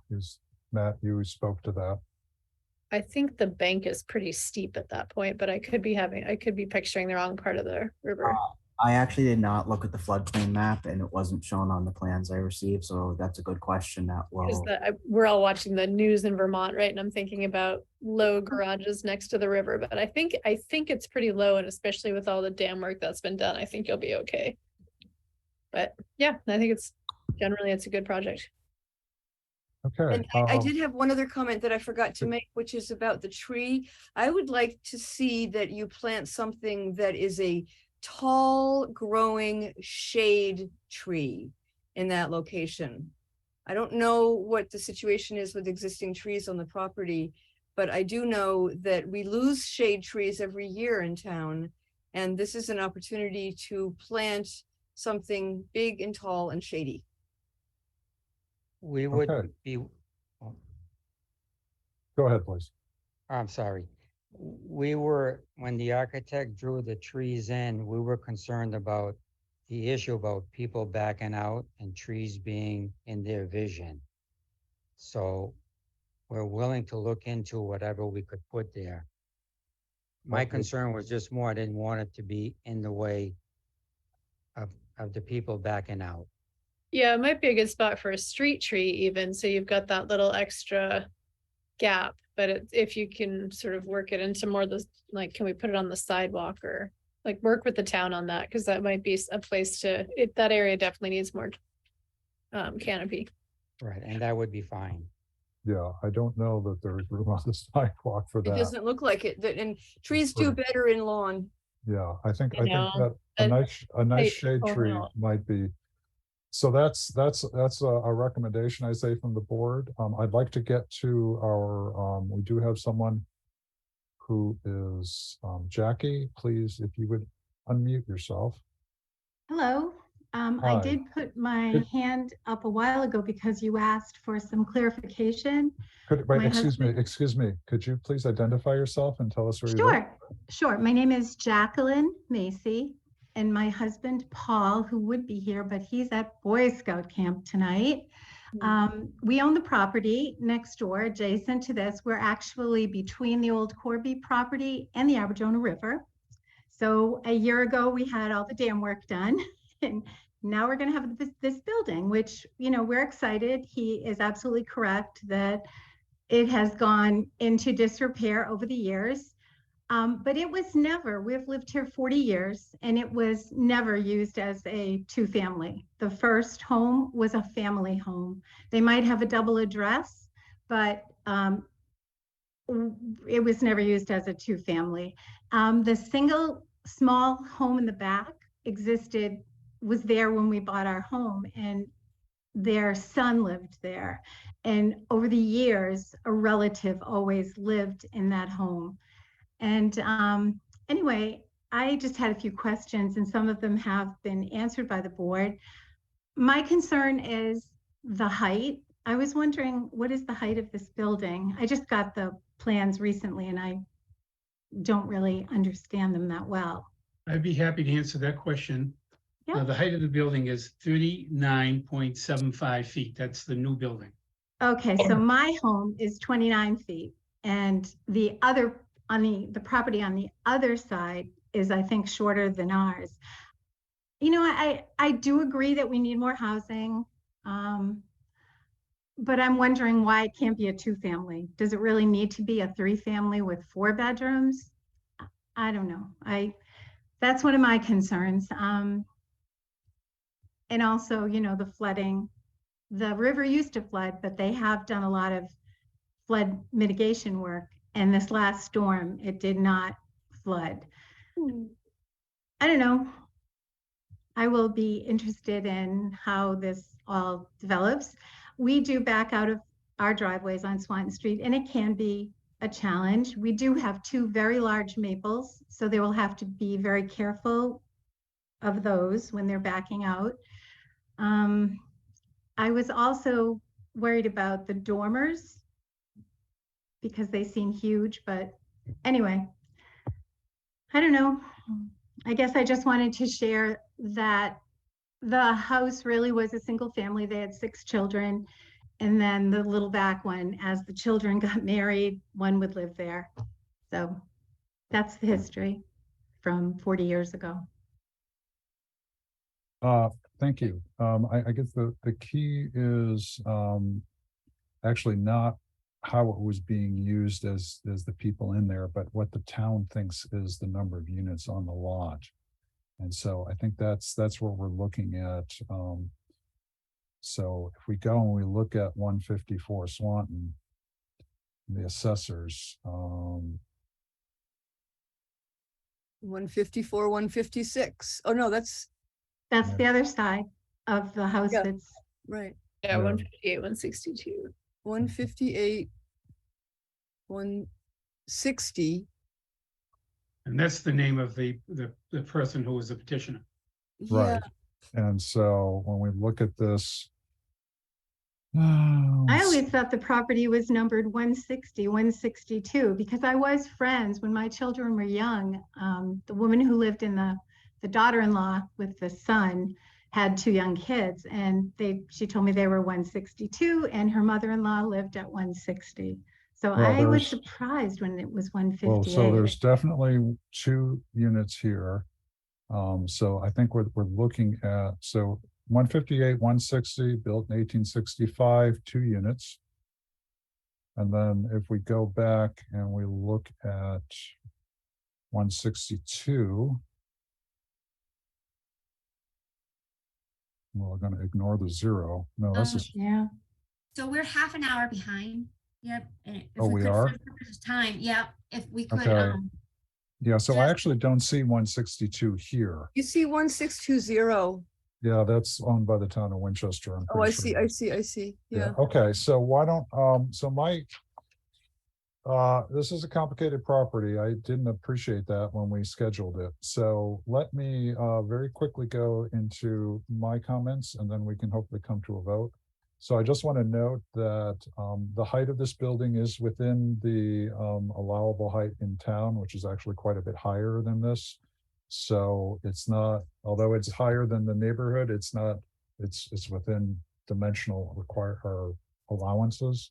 What is the height? What is the height that's allowed? I thought it It's- said 40. Yeah, so this is lower than 40, it's 30. It's some. 39, right? It's Yeah. 39. I thought you said substantially less, and I just wanted to point out. I it's was, not 40. yeah, no, thank you. I was a little confused myself. I was thinking Yeah. 45. So it is. 1 I foot do- shorter, yeah. Yes. Well, and so that's let me- a Let me, case. let me, where- excuse, yeah. Sorry, If I Dan. can just get my comments out and then we can go to No, a I vote. apologize. Yeah, no problem. So I agree with I Ching on just about everything. I think that the dormers are too wide. I would not agree with the special permit to allow the larger dormers. I think they do make the building look, we want the 50% in order to make it look not reading as a 3-story building. And if you look at this, because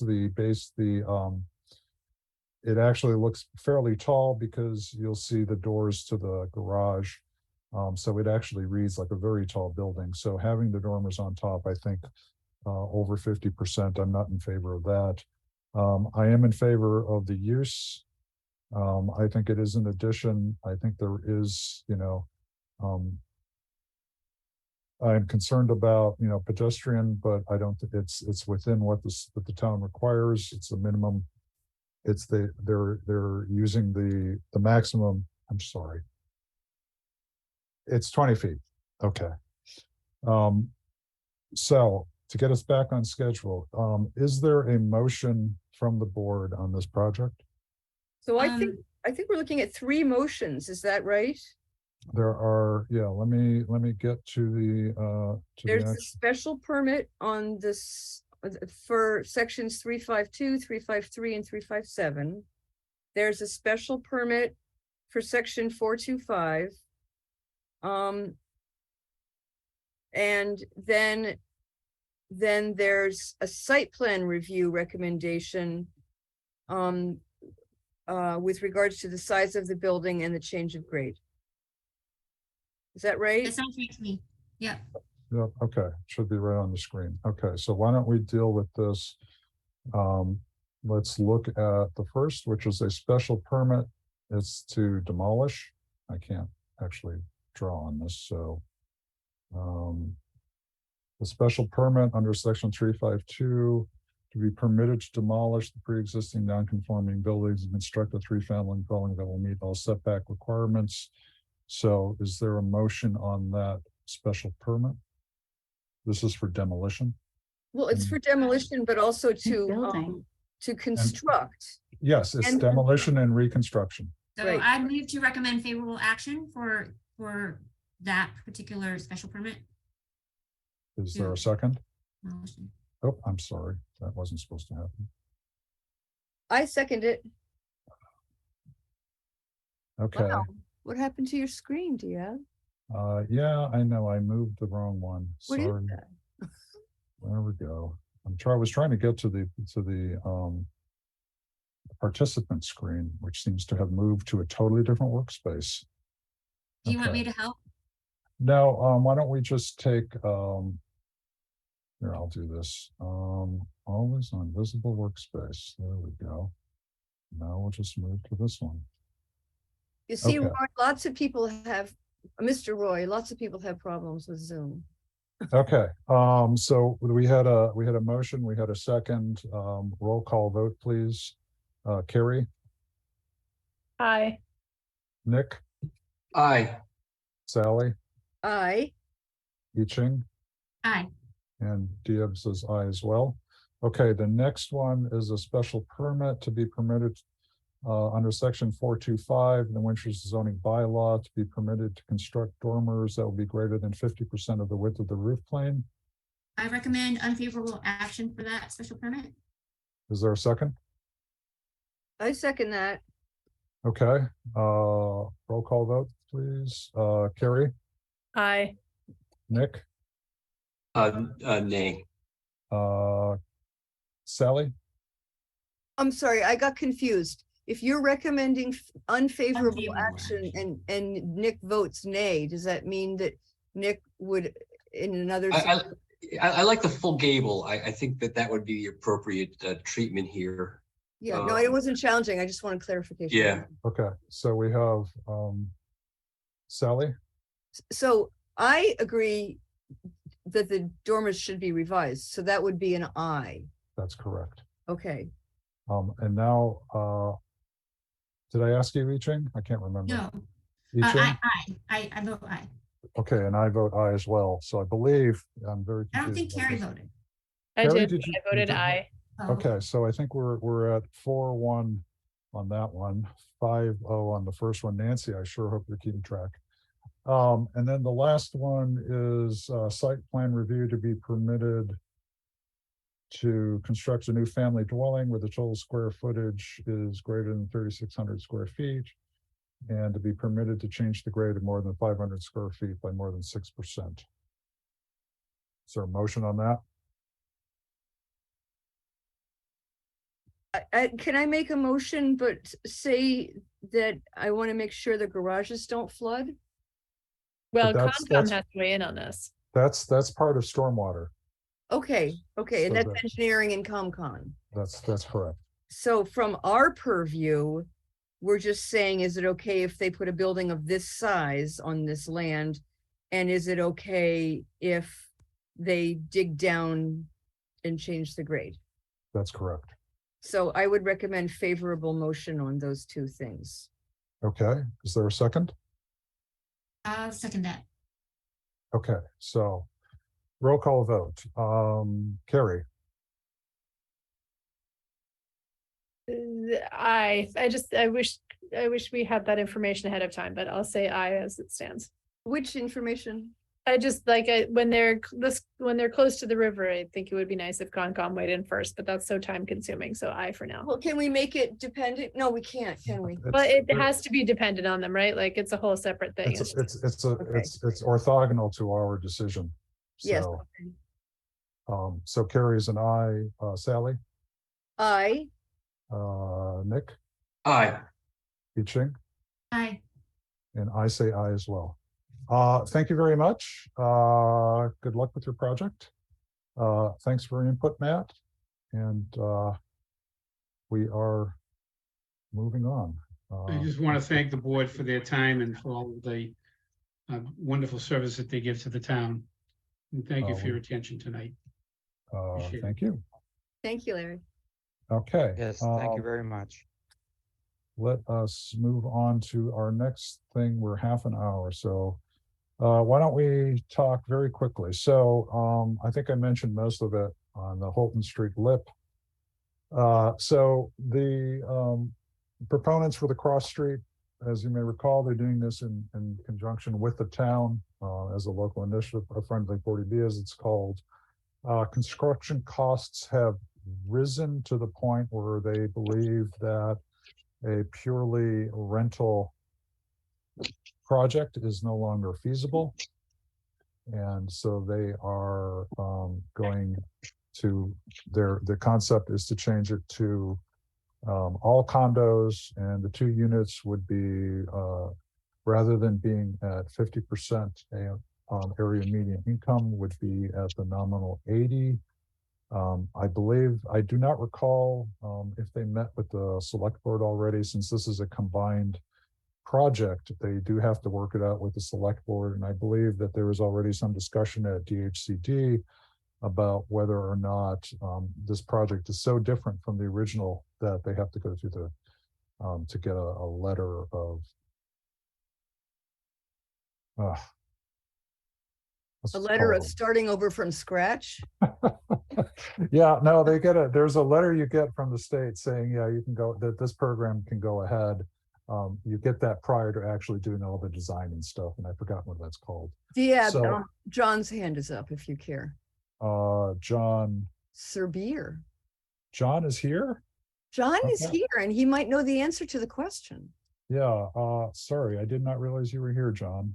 So I'm gonna make you a co-host. Please go ahead, but be very brief, please. Okay, just 2 comments to respond to yours.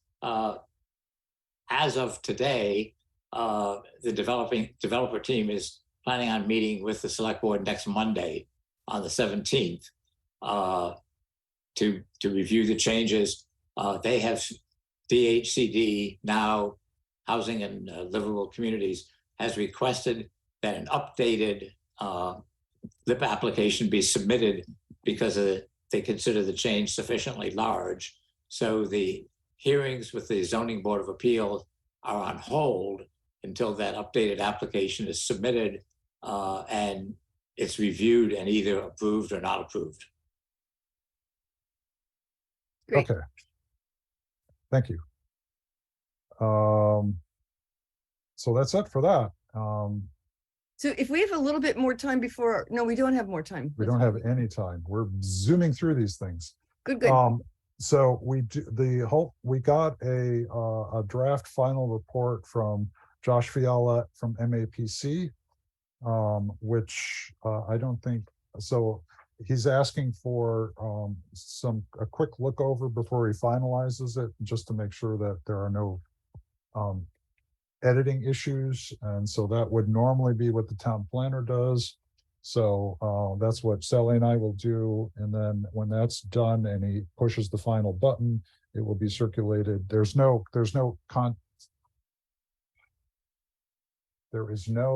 change in the contents, which is, Right. So that's where that's at. And Deb, I apologize. Did you already send that to me to look at it? I have no idea, Sally. Okay, that's right. It's We'll pick quite it up. possible. We'll pick it up. We'll pick it up. Yep. We can get to the public outreach updates. I Ching and I have been meeting with our graphics designer, whose name is not Reagan McLean. It's Reagan McCain. Sorry, Reagan, I almost got it wrong again. And so we've gone through one revision of the logo, and she's working on a revision. So she's hoping to get that to us soon. And then the banner will be forthcoming once the logo is finalized. We did get a response back from Emily Innes late last week, I believe, which I have not even looked at. And so I will circulate that to the board. It was in the packet, wasn't it? No, I don't think so. Oh, Because I okay. don't recall if I actually saw it before the packet was put out. But I will circulate that to the board. I'm making a note of that right now. sorry, things that came in really fast last week and I lost track of everything. So Emily Innes's report, so she has steps forward. We also have something, and this is really late. This is we got something from Form in Place on next step, and that was for Sally and I to review. And so I don't think we've done that yet, Sally. So we have to do that and then get back to Form in Place. Now, then let's, I think at this point, I apologize for being so brief on these, but as you can tell, there's a lot that hasn't been done.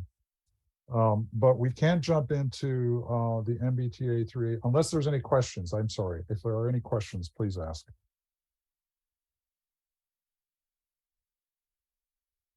Questions about any of the above? Any of the above, yes.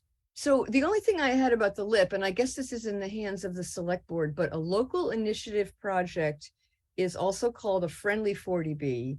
And it's friendly because the town is helping the developer financially in at least one way. And in our way, it was that they were going to be picking up the cost of the building permit, if I'm not mistaken. But now that it's not going to be a LIP, well, it might still be a LIP. And there's another component to the LIP, which is essentially that the town as a partner will not be opposing it. I see. So.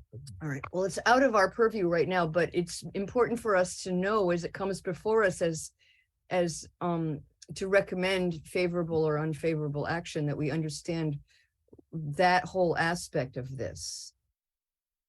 Yeah, I think it's, you know, the select board will come to a decision as to whether they can continue with the new parameters of the project or whether they won't, whether it's worth it to the town to be a partner or whether this should simply go through the standard 40B.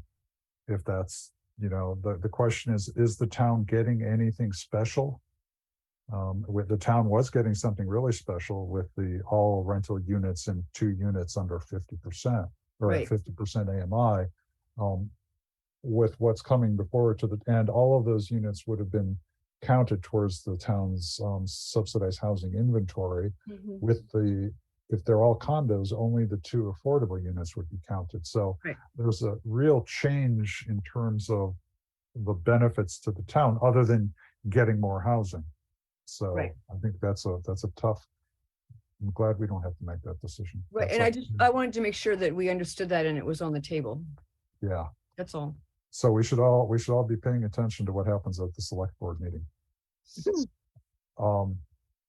Any other questions on that, or shall we jump right into MBTA 3A? 3A. 3A. Okay. So I think the way forward this evening, I think, is to go over the technical memorandum first, because I think that's the one which a lot of people have real questions about in terms of where are things going to be, how is it going to affect the downtown, and things like that. And one of the problems with reading through this is there's a lot of jargon, which is kind of bizarre. And it's we can get into that. For instance, there's when we get to like this, there's excluded land, there's also sensitive lands, and these are all definitions provided by the state. And the other thing that's important to recognize is that a lot of the designation of which land is sensitive land is actually, that was determined by the state.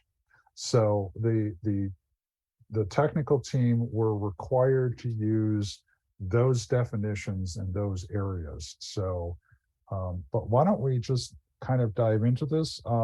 Does the board? Can you make a framing statement up front first about the components of the scenarios and the components of compliance, so that we all understand? Right. Okay. Well, I also wanted to ask if, you know, to the extent that we need more than half an hour, if we can have a continuation to the next meeting to have additional time. Oh, yeah. Instead of pushing this, late over our meeting end. Yeah, we're going to have lots of time to talk about it. And one of the things that we need to talk about is how we're going to start working on public outreach. But yeah, yes, we will have more time next one. Let's end at 9:45 as planned. So here's I think where we want to start looking at, and this is a table of requirements for Winchester. And the key requirement that we see here is that we need to zone for a total of 1,220 units within this area, which we'll get into. So we need to zone for 1,220 units. That includes existing units. So it's not like we have to build or we have to zone for an additional 1,220, which is great because it's easy for us to reach that. We have to have a minimum land area in the district of 37 acres. These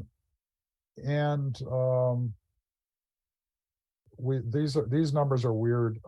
The point is we need to have half of this district within our transit station area, i.e. within a half mile of our town center MBTA station. And this percentage over here is a bizarre ratio that we don't have to look at right now. It's not important.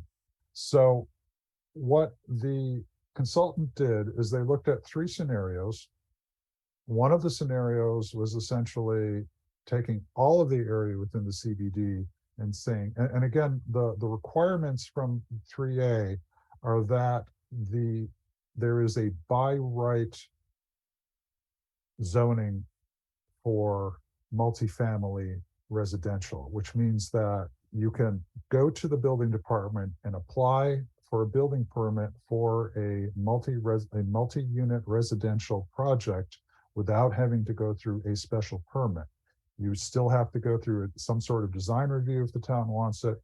You would have to go through a site plan review, which I want to remind everyone, a site plan review can put reasonable conditions on a project, but it cannot be denied. So the idea is to make it easy to build multifamily residential, but it does not. Yeah, sorry. Yeah, Sorry, go and ahead. what about demolition delay?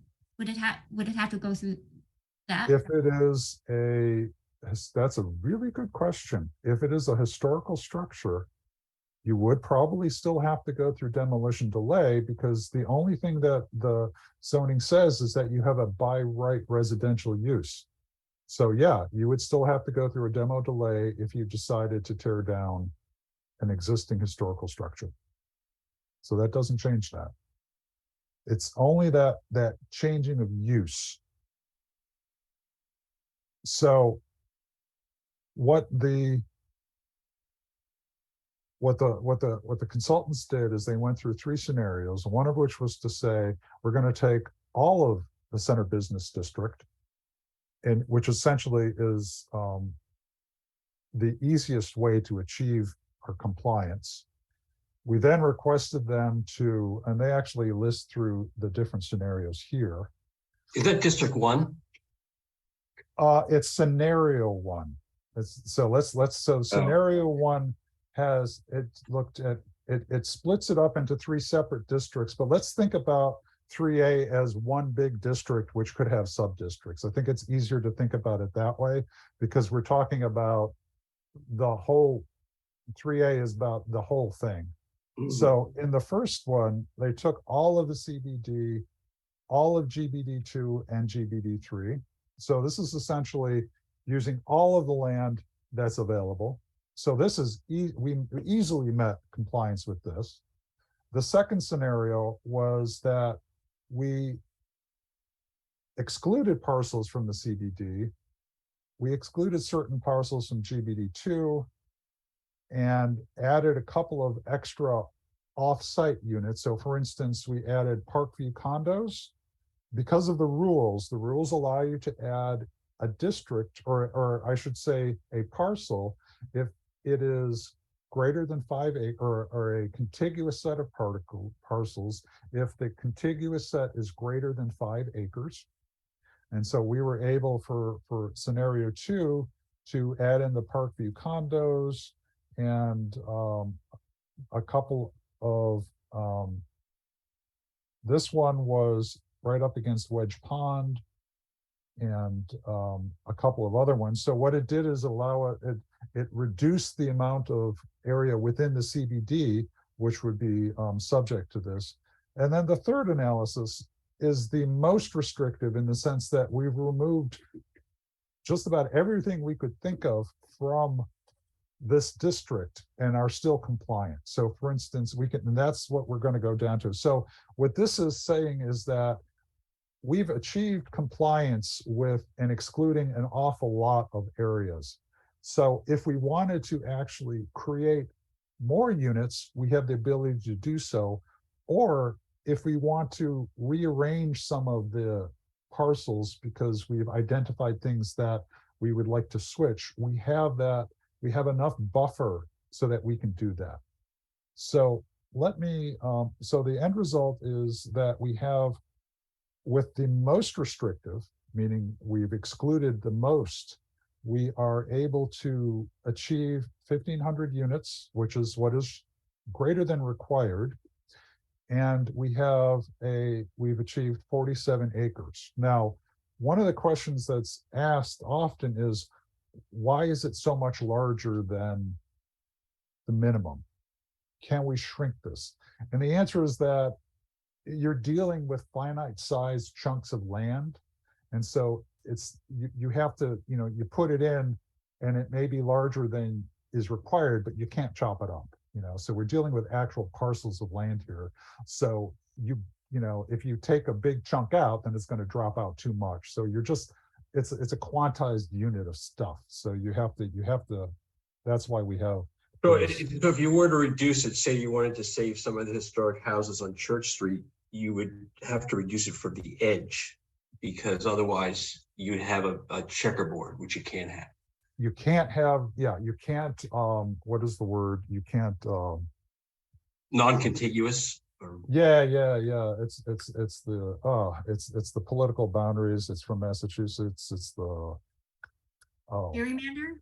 Gerrymandering, thank you. Right. You can't gerrymander, but you're also, it's sort of like when we added Parkview, that's a big chunk, right? So we can't just put in half of Parkview. We had to in all of Parkview. And so you can't, so that's why it comes out. So we do have a little bit of buffering, in part because, there was a one small error in the map. So what I'm going to do, so this is the main map of the most excluded regions. And I think there's a zoom in later. So what it does is, so all of this these tan things are the areas which are considered as part of the multifamily by right. The gray one. District. I'm sorry, say that again. The tan is the multifamily by right overlay district. Overlay district. In yes. the CBD. Yeah, so Okay, thank you for pointing out, it's an overlay district, which means that all of the underlying zoning still pertains. So if you didn't want to put in a multifamily, you wanted to put in some other use, which is currently allowed, then you are still have to abide by all of the existing zonings. All the overlay district does is say, you can request multifamily by right, and and this is what we'll get into when we start talking about the actual zoning, we are going to have to talk about design review because the state has restrictions on what is possible. But if we look at this, and we can zoom this in a little, no, I guess I can't zoom in anymore. You'll see that there are these gray buildings. These buildings are excluded from this district. So this is Main Street here, or is that Main Street? Oh, no, this is Thompson. This is Thompson. This is Main Street. So one of the things that a lot of towns worry about is what do you do about your first floor commercial? Because multi-family by right could mean that someone goes in and buys what's an existing first floor commercial building and decides to make it residential all the way down to the street. And so in order to maintain a vibrant sort of street feel and, to make it, viable for the local businesses, you want to either create incentives to keep first floor commercial, or you can simply remove those units from the multifamily by right, which isn't to say they can't still have residential. You can, for instance, say you can have residential, and you can right now, you can have residential above the first floor. But what this does is all of these buildings which are in gray are excluded. What else is there to know? So one of the things you'll also notice is that, wait a second, here's the town common, that's included. It's included in order to maintain congruity of the districts. So no one's going to be building on this. Neither are they going to be building on the church lot. But you can use these lands in order to create a contiguous district. And so How is the church law protected? It just is. It's SCI.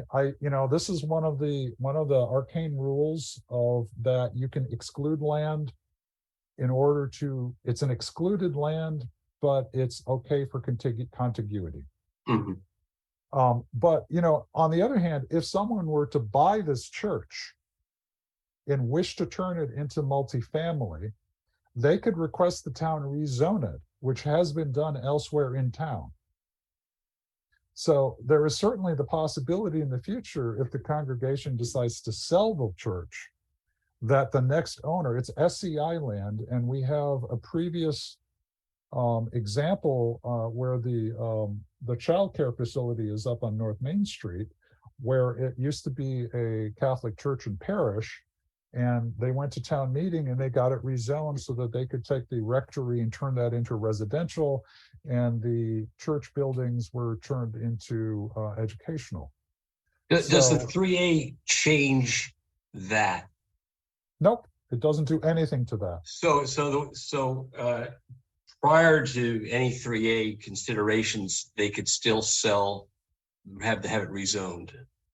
Yes, they could still sell the land. It is, I believe it's SCI, and they could do whatever they wanted within the limits of SCI, or they could apply to the town to get it rezoned. So that is still always a possibility. There is nothing really, you can't prevent that from happening. Now, the church is a historical structure, so I'm pretty sure that they would need to get a demo permit, and I'm pretty sure that would be denied. And if they tore it down, they would have to wait 5 years to develop, because that's what the rules are in the CBD. So the protections, there's nothing which prevents you from doing that, but there are lots of obstacles in your way to make it at all financially worthwhile. The other thing that we didn't capture here, and that's where I want to say it slipped through at the last section, is that this area right here, which are it's not the web. Yeah, 666. So why isn't that included? Because that was a mistake. It was supposed to be included, and there was because the map, we had to switch. The original person who was making the maps went on maternity leave. The new person came in. So does that give us more flexibility if we include that? Can we exclude certain other areas? If we choose to. I think the question is, what is the benefit of exclusion? Well, at the beginning of Church Street, there's a lot to be talked about here, but I think it's probably.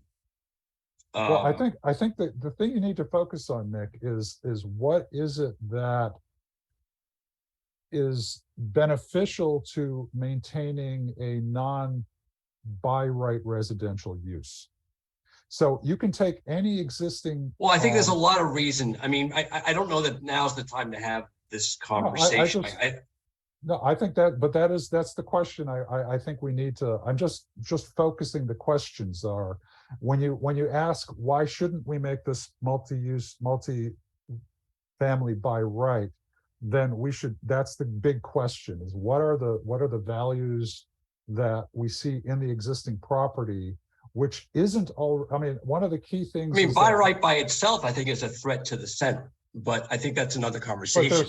but there's so much that you can already do by right. I think that's the key question is when you do the value judgment as to what you're able to do by right, we have to very carefully look at the existing zoning and look at what is your ability to do by right now.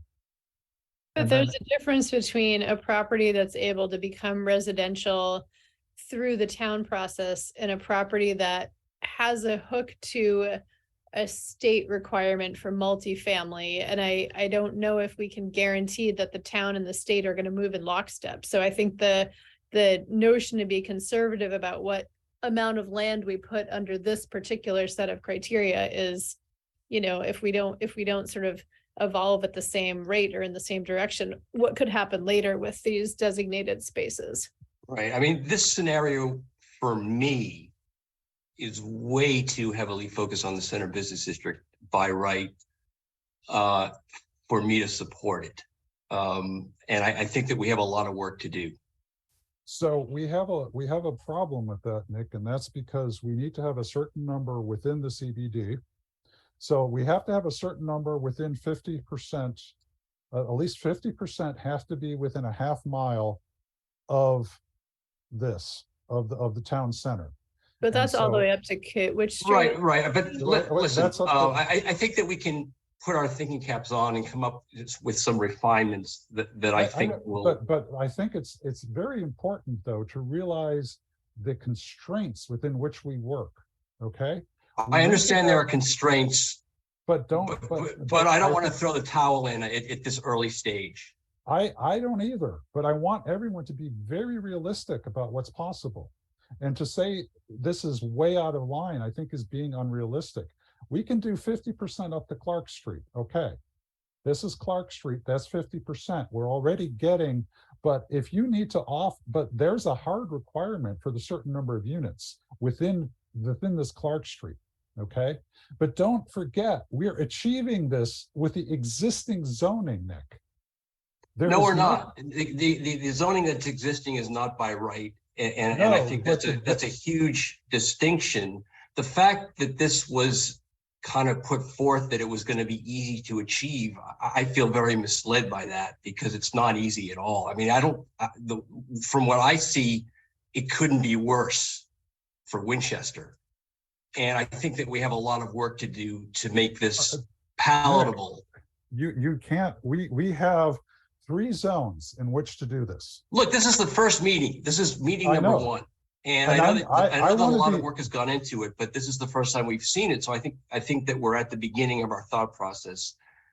And I want everyone to be really realistic about where you're going to be able to add density. And so that's why. So well, I think that we need to be open to working with possible solutions. If you can come up with realistic solutions, great. But I'm letting you know that the initial solution, which used up essentially all of the land, went all the way up to GBD3, and it used all of the CBD, all of GBD2, all of GBD3. Diab, I'm not going to be doing this with a gun to my head. I'm gonna look at it, and we will use our best efforts to get it done. But that's all I can promise. I mean, we have to look at this very seriously, and I don't want to underestimate the gravity of what's before us right now. When do we have the chance to interact with the consultant on this and get some more? We don't. Okay. They had a limited budget, and it's over. Anything we do from now on is within, I mean, we have the data that we can use. So if you want to take parcels out of the CBD and place them somewhere else, then we just have to go onto the map, cut out those parcels using the, whatever area there is, and move it somewhere else. So. So can I ask? I mean, I think we're going to want to have some time for that. I mean, I think that's going to be an important part of the process. I know that having put in so much time to get it to where it is, there's a tendency to think or to feel that this is the finished product. But for us, it's only the beginning. No, it's not a finished product, Nick. And one thing I want to ask a clarifying question, Nick. That was very strong language to say this is the end of the CBD. And I'm trying to understand. That's how I feel. I know, no, I don't deny that that's how you feel. I'm trying to understand what about this makes you feel that way. Is it because that the places that are in brown or whatever this color is on the screen right here, any one of those could end up with first floor residential? Any one of those could end up being a by right apartment block. It Or could an be anything. individual It building, could be it's an ugly by right apartment block. I mean, there's no, the town has no say whatsoever. So I have to push back on that because that's not true. The town has the ability to put in design guidelines which will guide what it. Yeah, but we know that those don't do anything. I mean, Sally told me that the design guidelines in the CBD are not worth the paper they're printed on. And I disagree with that vehemently. So we're going to have to. The other thing is that you can already tear buildings down here, put in a commercial first floor, and build residential on top. So there is nothing stopping any of these parcels from doing that. So again, the question is, what does this? So you can go in and tear things down at will right now if you wanted to, and we already have examples of residential buildings which were built, which are really nice. So there's a sky is falling attitude here, which I think is pushing it a little too far. I kind of resent the characterization of the sky is falling. You said this is the end of the CBD, Nick. No, those are your words. I don't remember. I don't remember saying that specifically, but I did say that it couldn't be. I think there's way too much. I don't remember what I said, but I think that this is something that we need to work on. So one of the things that I find very challenging to understand, and it is best shown by going back to one of those charts that Diab had up earlier, is it's kind of like the back of the game board box, okay, in the board game box, right? On the back of the box, you read all the instructions on how to play the board game.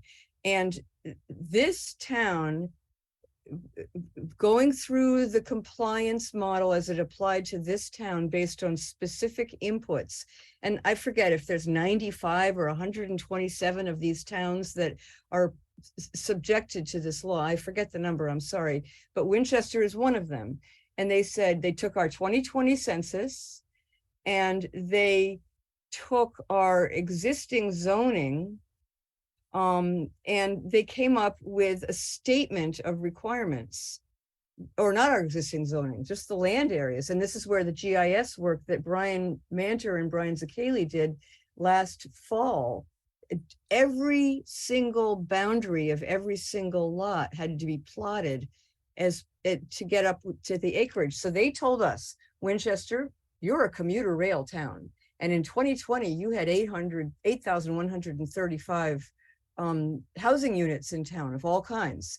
And that by our determination, you have a capacity to have 1,220 multifamily units in this town. And we want you to do so within a 37-acre area. I don't know what the next line means. Oh, it's something about, okay, and that within a half mile of the transit station, we have to zone for half of that 1220 to be within a half mile of the transit station. That's up to just a couple of lots shy of Clark Street. And the other half can be anywhere else in town. But again, let's go look at the back of the board game box again. Contiguity is a big rule in the board game. And so we came up with, the consultant and Diab and all the other people that were working on this, came up with these different options. Is this model, this is scenario 3 that we're looking at now, Diab? Yeah, I seem to be losing my internet connection, so I'm So, but this is scenario 3 where we said we're going to exclude certain parcels in the CBD from saying that they could do first floor residential as of right, okay? Mm-hmm. And we're going to take credit for the multifamily properties that are on the north shore of Wedge Pond. And we're going to take credit for the multifamily density that occurs at the Parkview. And we're going to include some other districts in GBD2, I guess, beyond the half-mile area, Diab, is that This right? includes all of GBD2.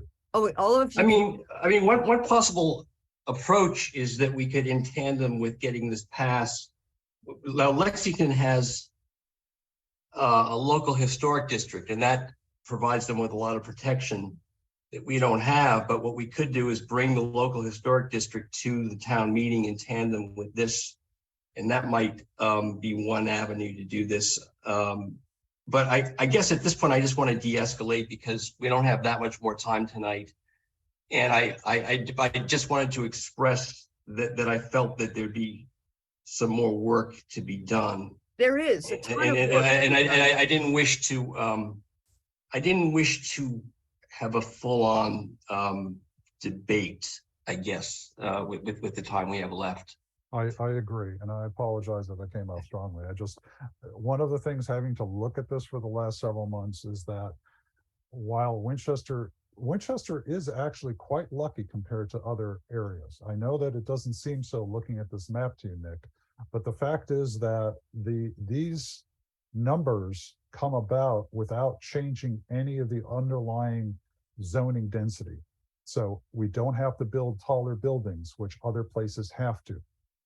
This is so when we looked at this, and I'm saying this is easy for Winchester, when we compare it to some of the other towns, it's a lot harder for them. So, and we have the benefit of being able to move some of the pieces around, but there are real limits. So we can't do more than we need to do, at least, half of 1,200. We need at least 600 units within a half mile of the train station. We need to zone for. Yeah, we need to zone for units. 600. Zone for and 610 within a half mile. And it's very important that we talk about it as what we have to zone for. And so the other thing to think about and I encourage everyone to think about it, is walk up North Main Street and imagine what it's going to be like in order to achieve the same density. We're talking 4-story buildings up North Main Street. If we shift multifamily by right from the CBD, we're talking 4-story buildings up North Main Street, because we're going to have to increase the density up there to accommodate the rest. So yes, Parkview gives us relief, and there are others which give us relief, but we still have to pick up a lot of density elsewhere. So the changes, when you start looking at places and you say, where do we put the big buildings? Do we need big buildings? When we, those are big buildings for this town is a 4-story building on North Main Street. We've already seen that. A lot of people were upset with what's going on at Fells Hardware. You all know what happened at 10 Converse Place. So imagine how you take the required number of units and you move it to other parts of town. Understand how that's going to affect those areas and how we're going to have to change what we're planning. So, Diab, I have one positive note I could interject into this with 5 minutes left in our meeting, if you would permit me to do so. Yeah, I need to stop talking. I'm not adding anything to this. Emily Innes, who's the communications consultant who sent over a proposal to help the planning board communicate its purpose and its current projects to our fellow residents. And so that proposal was sent to Diab and me, and we have to review it and then put it in the packet for the board. Is that right, Diab? I haven't looked at it, so I Okay, assume so- it's more than just, I assume it's ready for the board. I don't think know. it should be, but it just didn't No. get to this meeting. But she proposes a timeline of rolling out information about 3A to the community. But also, and we're very lucky that she's willing to help us with this, she was one of the people, God bless her soul, who created the compliance model. And that means she understands what I call in my mind the push-pull. If you say, no, we can't do this here, and this is what Diab was saying about 4 stories somewhere else. She understands the mechanism of the model. And when she's helping us with communication, she'll be drawing on really solid grounding of what the model did to try to achieve the purpose of the law. And I want to say that we're lucky that she's willing to give a proposal to us to help us with communications on this and all issues. I'm wondering if we should allow, someone has their hand up, and I know we have this kind of lockdown set up here. I don't, It's please, Anastasia Vishnevetsky. okay, hold on a sec. I can't see anyone. My apologies. Anastasia, keep scrolling. Oh, Yeah, no, I have to find my participant screen. I made it disappear so I could show. Right at the top, right below you. Okay, go ahead. Anastasia, if you want to go ahead, you should be able to unmute. Hi, thanks so much. Thanks all for your work in general. I just wanted to, it wasn't entirely clear to me what the Could you, maps one question though, could you identify, are you a Winchester resident?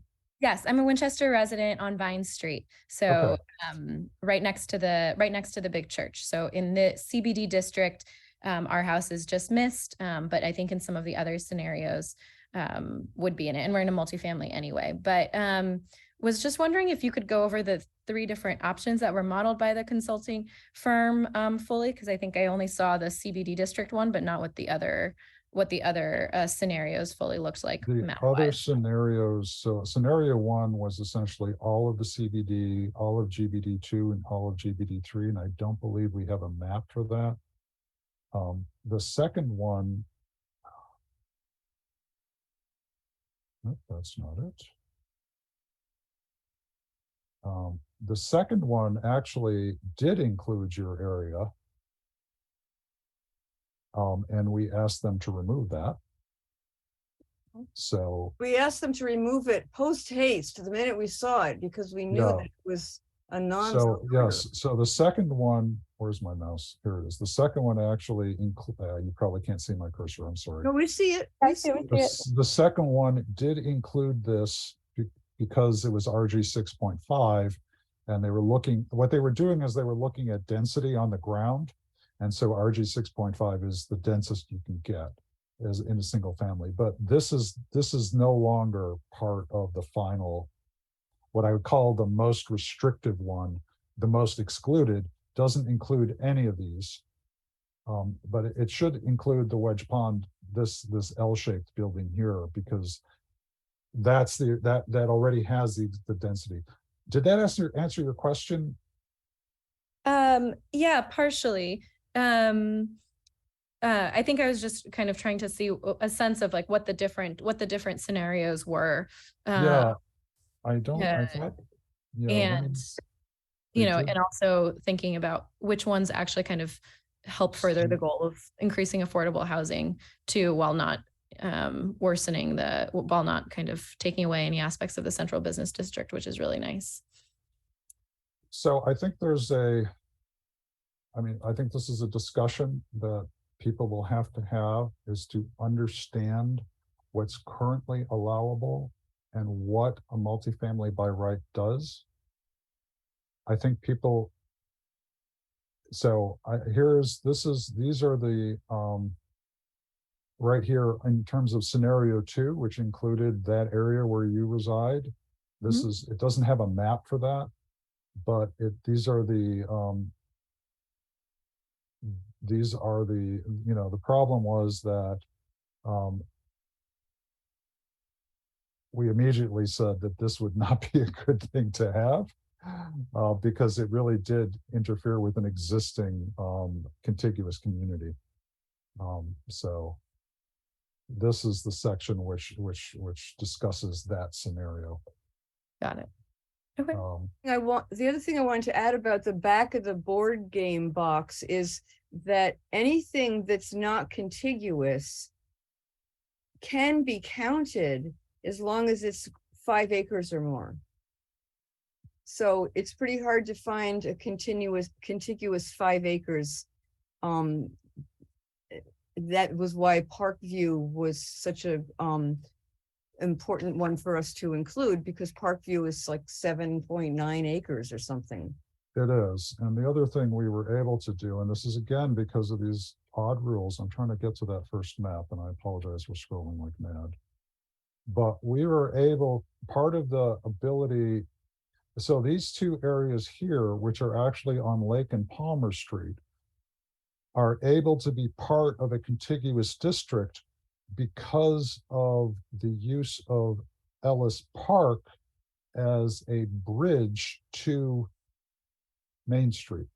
Ellis Park will never be developed, but we can use it as a bridge. And so these are two existing lots which already have fairly high density, and we were able to pick them up. So that allowed the us. concept, is it, Dia, is it the concept of it's able to be it's included for the purposes of calculation of acreage, but because it's a park, it gets to be legitimately exempted from. Yeah, and that again is one of these arcane rules which required back and forth with MHP. So we can extend, so one of the things was to identify which parcels are big enough to be included by themselves. And there's only one parcel in town which has that size, and that's Parkview. Everything else has to be contiguous somehow. And so, well, I should say the GBDs are contiguous, so they count. Yep. This was made contiguous because we can pick this up here. Yep. But none of the 40Bs are large enough. We looked at the one that was on River Street, and the size of that lot is too small. If you wanted to create a large enough area, you would have to swallow up quite a bit of the surrounding area, so that's not big enough.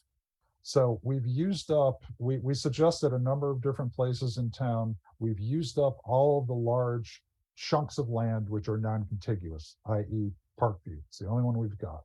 The only ones left are the GBD2 and GBD3.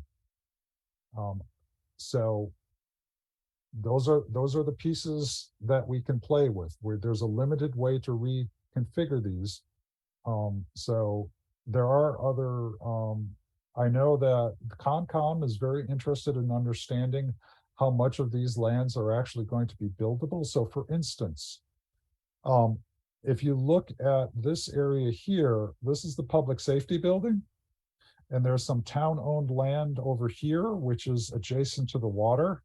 But we can use this area to create a contiguous chunk of land here, but we're not going to build on this. And so Concom is really interested in ensuring that there isn't land which is not buildable because there might be some something in the Concom's purview, which, you know, I don't know the details, the technical details, all of their regulations.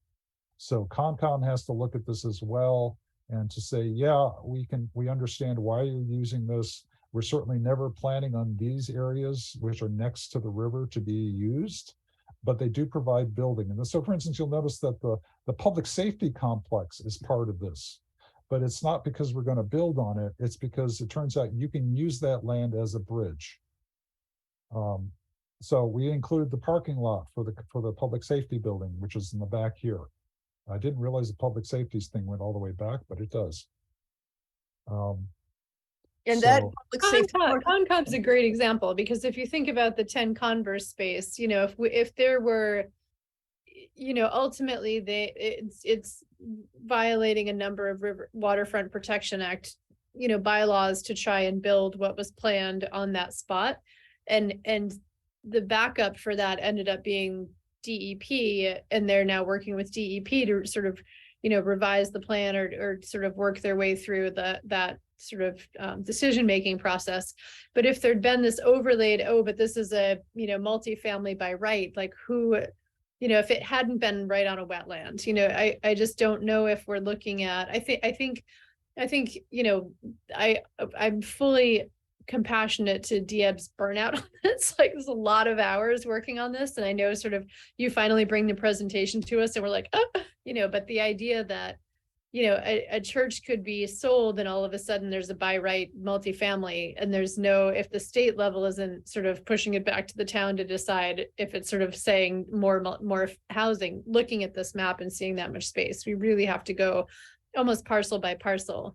Concom's a great opportunity to sort of say, let's make sure all the restrictions we can put in for conservation are in place. But some of these, they're just worth thinking through. But one of the things you have to remember is that this does not create, this is just zoning, which, so for instance, just because. I know, but you want to think down the line. Right. I think what Carrie is saying is that we would like to discuss this further. Oh, yeah. Right. And I don't want to do an 11 p.m. meeting over it, but I think, I think both sides have excellent points here. We do need to get it done. We need to increase our housing opportunities, but people are moving here because we have this spacious, short, sort of walkable downtown that's historic and lovely and, not overcrowded. Exactly. And again, I think it's important to look at the actual impact of what this does and compare it to what's possible, what is already possible. Right. No, I'm with you. I just know and that's why, moments of I've tension seen contractors who see a park bench and want to turn it into an apartment, But nobody does that. And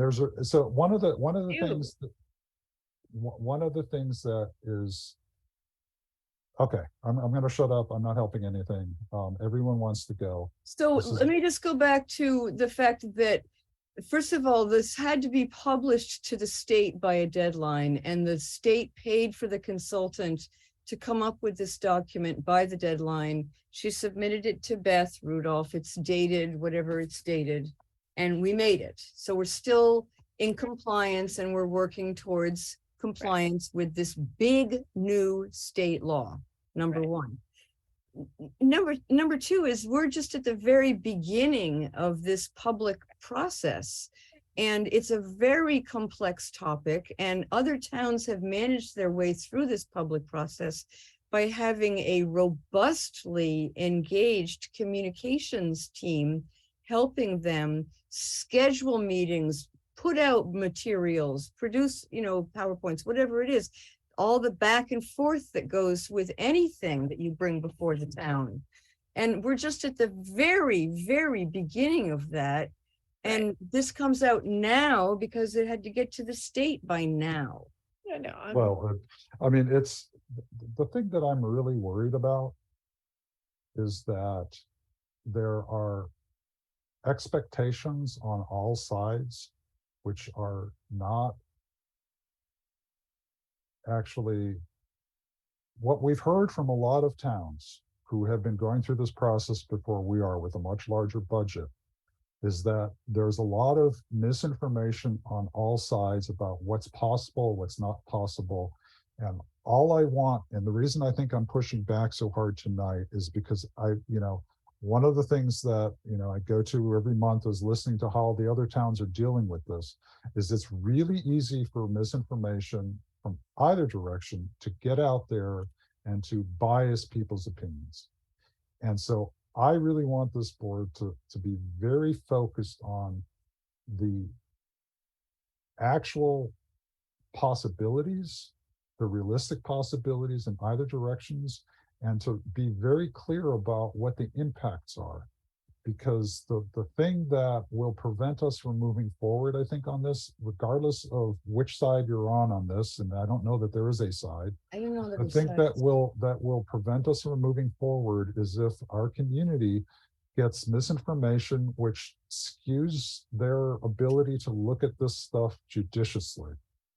And so I'm just really, I've heard so many things that other towns have gone through that I'm just frankly really worried that if we don't look at this, and I agree with you, Nick, we have to go through this with a fine-tooth comb, and there isn't enough time tonight, and I've already said I should shut up, but I'm just really concerned. I'm just, and that's just where I'm coming from, is I'm just and really concerned. Richard Leaf has his hand up.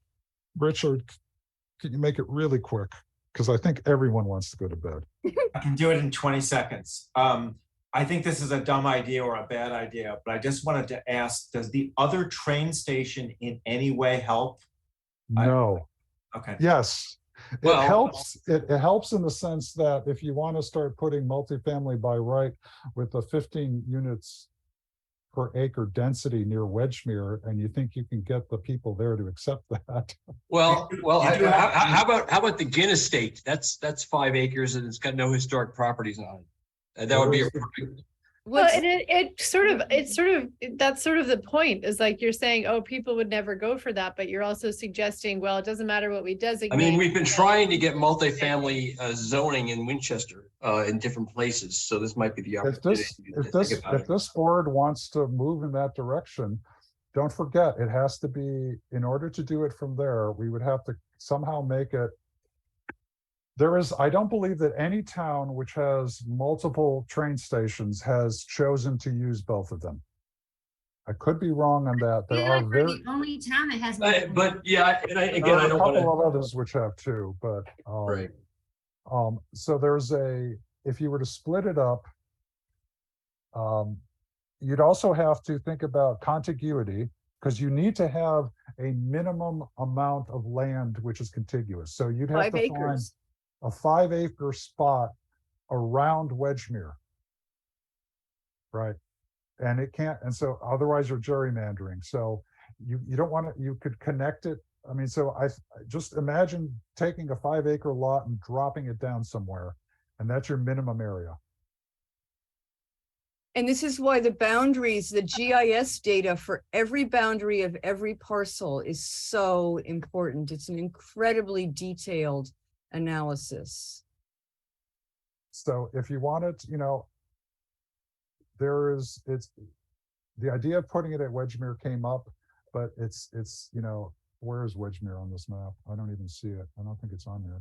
So I have a question about Wedgemere. If we actually decided, oh, well, let's do Wedgemere instead, we're already in the compliance timeline of having done something by last December, which got us a letter from the state. And then we did something by the 22nd of, whatever the date here, by the 22nd of June, which gets us to the next deadline of the state to show what we're planning to do, to show how we created a model that Our worked. next deadline is December of 2024. And that's I think to we're shooting for zoning. the spring. I think everyone is feeling compelled to say one last thing, and maybe we should say. No more. John Sabir has his hand up. Do we want to listen to John for 20 seconds?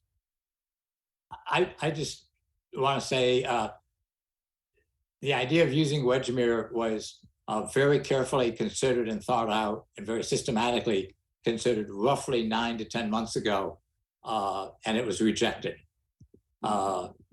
So if, reintroducing Wedgemere at this point is going back and questioning a decision that Brian J. Kelly and others made last fall.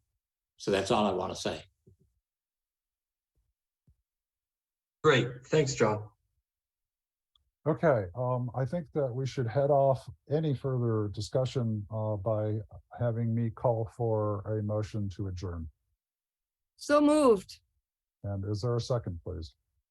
I'll second it. Okay, all in favor, roll call vote, please. Nick, Aye. Carrie, Aye. Sally, Aye. Yi Ching, Aye. and I say aye as well. Thank you very much. Thank you to all of our listeners out in TV land. Thank you to Nancy Polcari, our recording secretary. Thanks to Richard Lee for joining us from the Chamber of Commerce and giving up his tennis time. Thanks to WinCan. I think I've forgotten some. Thanks to Matt Schuman, town engineer. Thanks to our board members. We will see you. Well, if we have any interviews next week, we'll see you all next week because they will be That's great. televised. Safe. Talk to you all later. Bye. Bye. Good night. Good night.